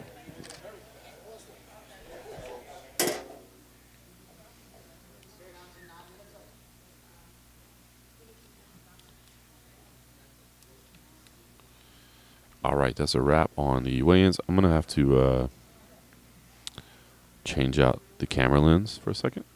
So the video feed will drop. The audio should stay up. Give me just a second. I'll get that done because this is too narrow of a screen. Be right back.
That's my streaming kit. And we're back.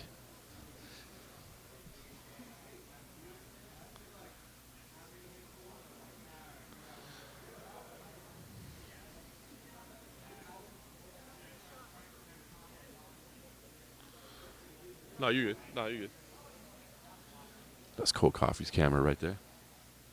Just blatantly moves into my shot as if, like, it doesn't matter at all. Just Cold Coffee assumes because we're buddies that it's cool to just jump in my shot.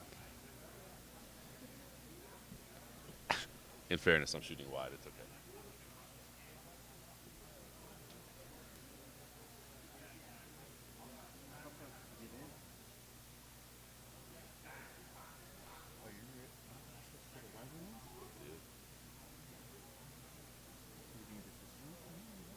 No, it's just too tight because I can't. I've got to shoot still, so I can't monitor the video. So I just shoot wider so that it's too tight because they don't always stand right where they're supposed to. Like if I was manning the camera, but I'm not manning the camera, I'm letting it kill this video. Oh my promise, but it's all right. So,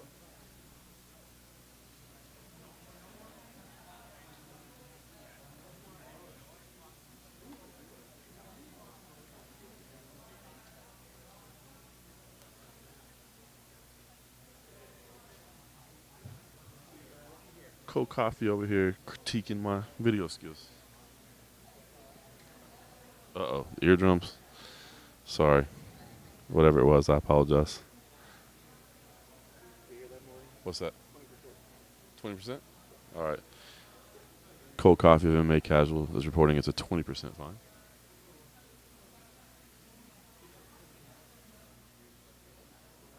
Ooh, hacked Instagram. Sorry about that. Andrew, we appreciate you jumping in. Makes my Fridays go faster, too.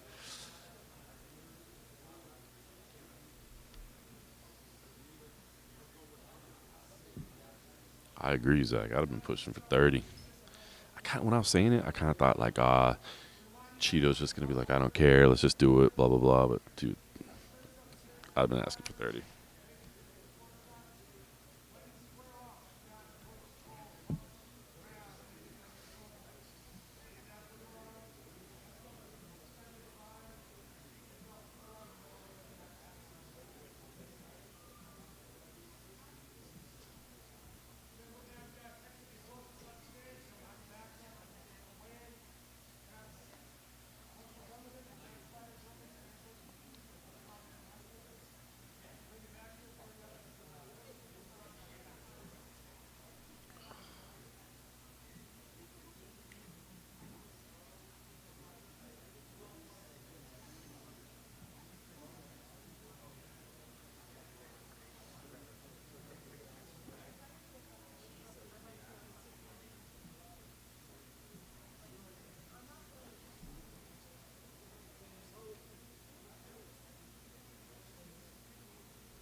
All right, I'm going to go jump over in position. Looks like we'll be getting started here.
Okay, so I'll tell them I need a widen the length on 35.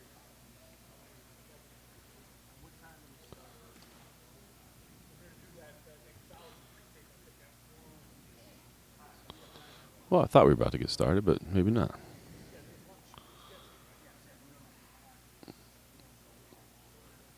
Yeah, Chito would get the entire 100,000 if it was fight of the night. He'd get both sides of it. That's been done a couple of times. And Zach, yeah, it's only the show money, only the show money, 'cause that's the only guaranteed. Chrissy J, I hope you got your Instagram back.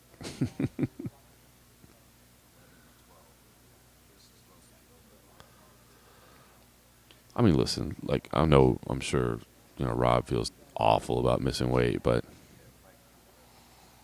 it would be interesting. A point deduction.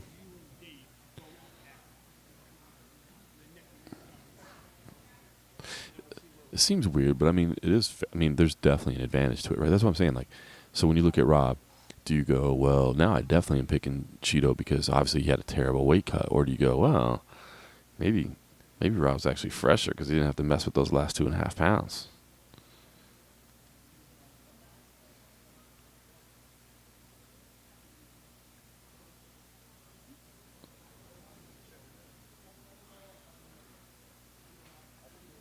Oh, Anna Rude, now you're calling me out. You want to work for free, and now you're telling me I couldn't figure shit out. No, there's a way. Look, video capturing is not my strength. I started out as a writer, but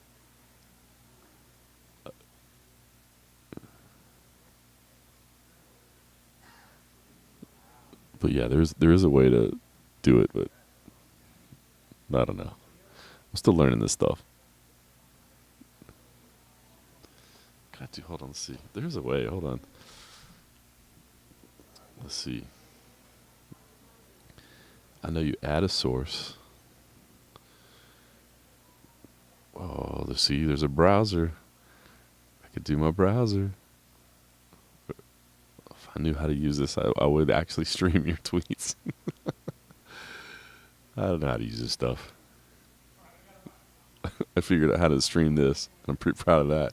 I'm pretty proud I'm not streaming from my iPhone right now. A media source. Let's see.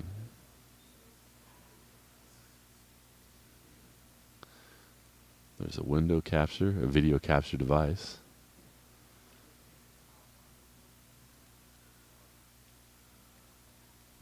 I'm going to end up screwing it up.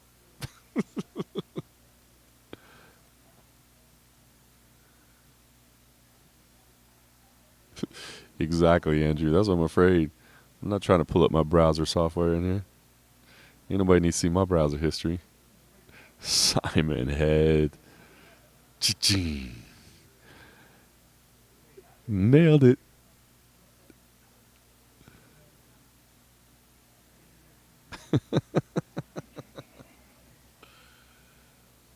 Oh, man. Too funny. By the way, if any of these face-offs drift a little to the left, which they never tend to do, they tend to drift to the right because the first fighter walks too far over the stage. But if they drift to the left and I get blocked out by Cold Coffee's camera right there, I'm going to make him give me the footage. Yeah, Zach. Oh, I gotta check in on that, man. I hope we got some names. I heard we were talking about some people. It's supposed to be Fury grappling too. God, what a fun weekend that's gonna be. We talked about that earlier, but that weekend is gonna be Fury grappling 4 on Friday, CFFC. I think that's 109, 109 on Saturday, and then fly back to Vegas and go to the AEW show with CM Punk on Sunday. What a cool weekend that's gonna be. Memorial Day.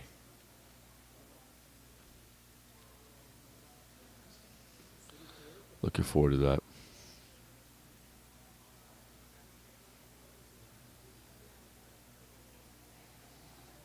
Probably a good point.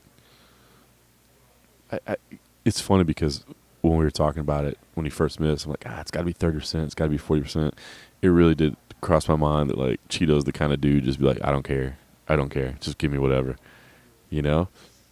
And maybe that's a good mindset. Like, I'm not worried about negotiating over 10%. I got bigger things going on. You know what I mean? Like, it's an admirable mindset, but at the same time, like, get your money, son. Get your 10%.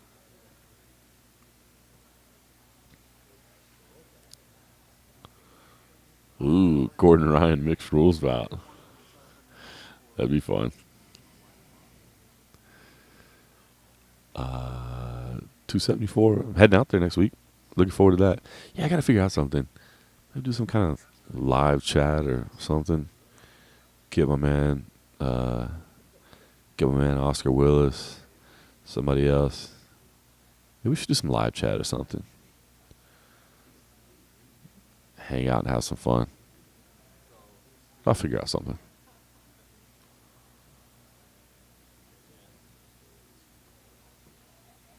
Yeah, Zach, you're right. That's what I'm saying. Like, it's kind of an admirable mindset, right? Just be like, why am I worried about 10% today when what I'm worried about is getting a win, getting a title fight, getting a whatever it may be. But I'd still try to get my money.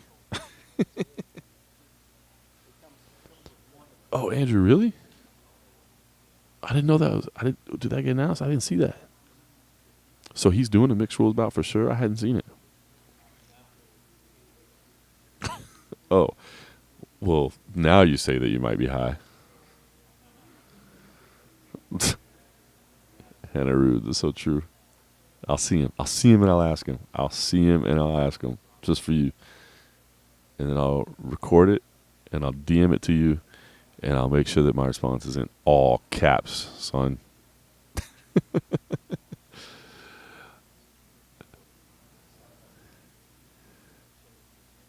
Actually, Andrew, I'm going to start using that one too, by the way, when I'm reporting something. Be like, I think this is happening, but I might be high. I might be high. Zach Anaru's just been asking about like why Whitman doesn't do the broadcast anymore.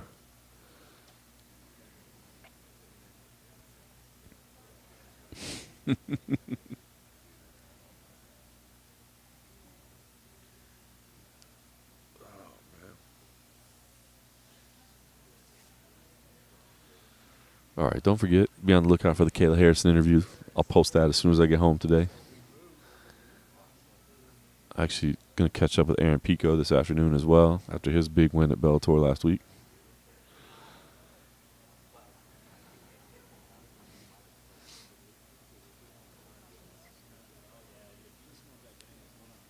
Dude, if he'll do a mixed rules matchup, I'm down for it.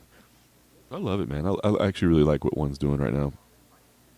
What's their differentiator? You know, like I say, you can't just be the UFC light. If you're just doing the UFC light, why are we gonna watch you? But like the fact they're high level Muay Thai, high level kickboxing, submission grappling, MMA, mixed rules fights. I like what they're doing.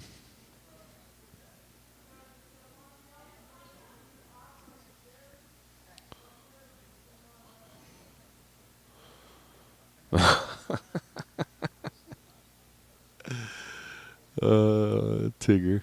That's great. Who do you think would win in a fight? Jean-Claude Van Damme or Seagal? And how quick would Jean-Claude Van Damme KO Seagal? Dean's a good dude, man. Dean's a really good dude, honestly. Okay. John A.'s got the mic in his hand. Let's get these face-offs started, shall we?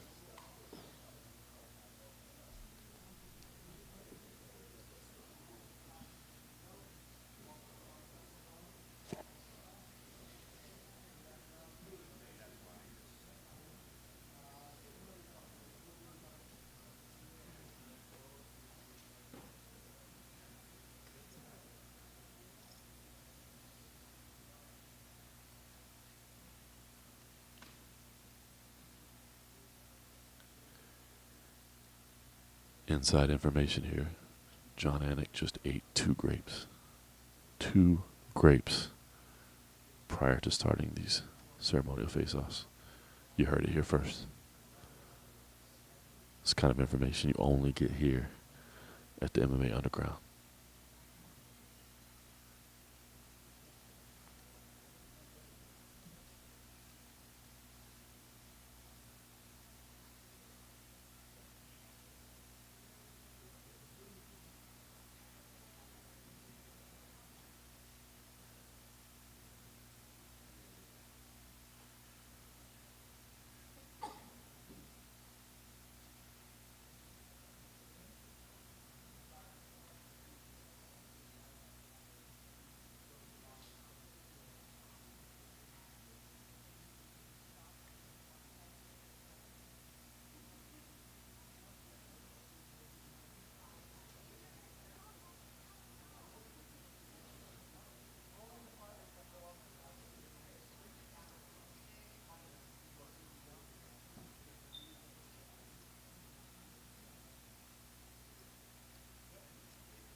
right, who's classified MMA? I just happened to pick up my phone and saw that tweet. Solid. All right, we're going to stare these ladies and gentlemen down. The great Sean Shelby's in the building. We will begin with prelim coverage on ESPN2. First up in the flyweight division, Tatsuro Taira versus Carlos Candelario.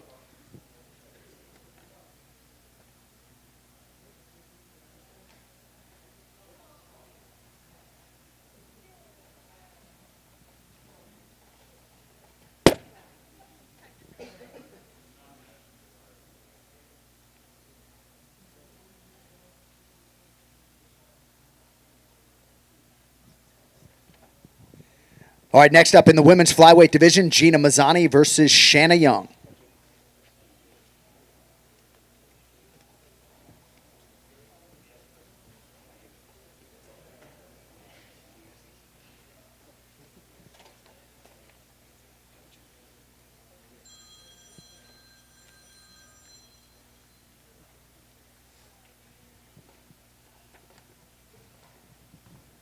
All right, next up at lightweight, Natan Levy versus Mike Breeden.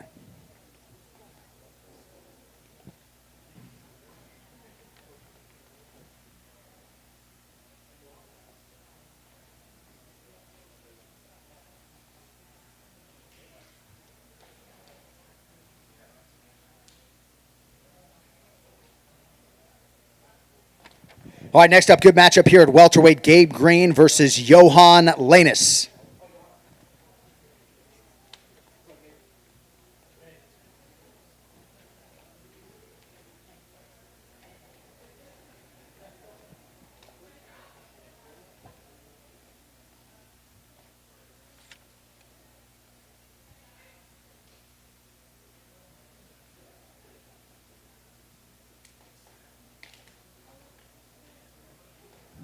All right, next prelim at flyweight, Daniel Da Silva versus Francisco Figueiredo.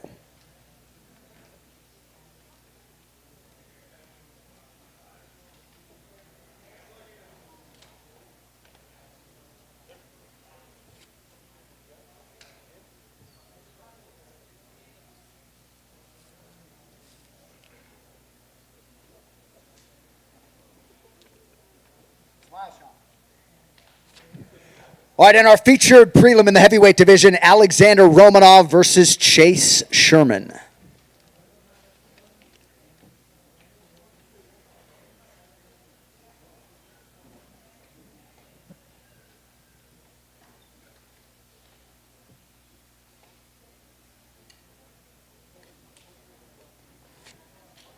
All right, now to the main card for UFC Fight Night, Font versus Vera. It is all yours live on ESPN. First up at middleweight, Chris Jotko versus Gerald Meerschaert.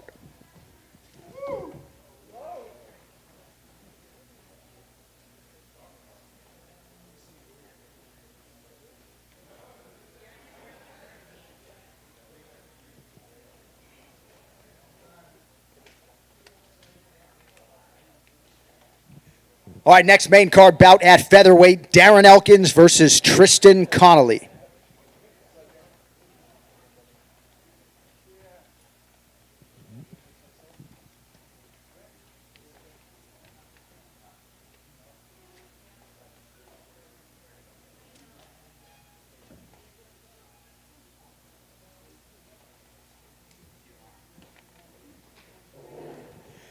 All right, next up on the main card at lightweight, Jared Gordon versus Grant Dawson.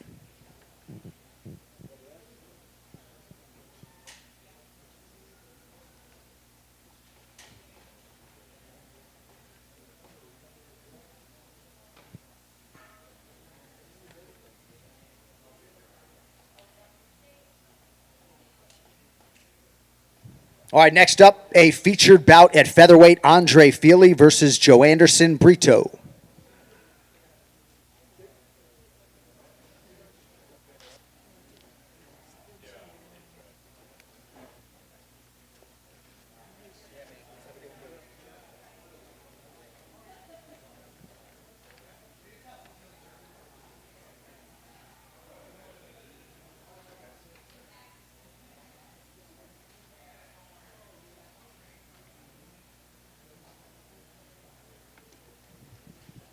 All right, co-main event comes your way in the heavyweight division. Andrei Arlovsky versus Jake Collier.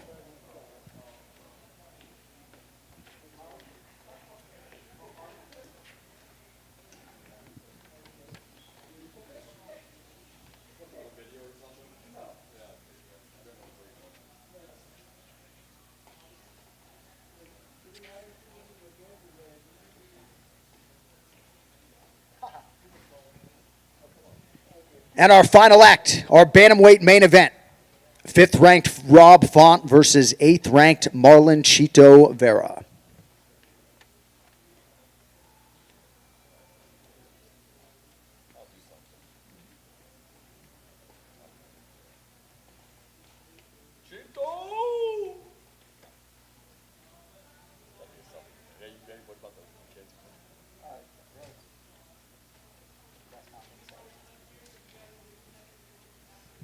All right, Chito Vera, Rob Font, 5 rounds if needed under the lights here at the UFC Apex tomorrow afternoon.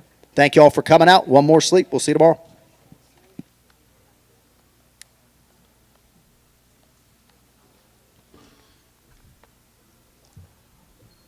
All right, everybody. That's a wrap. Appreciate you guys, as always. Enjoyed chatting it. As always, we'll do it again next week in Arizona. Meantime, full coverage tomorrow. Check out the MMA Roadshow podcast if you haven't before. Enjoyed hanging with you guys. Take it easy.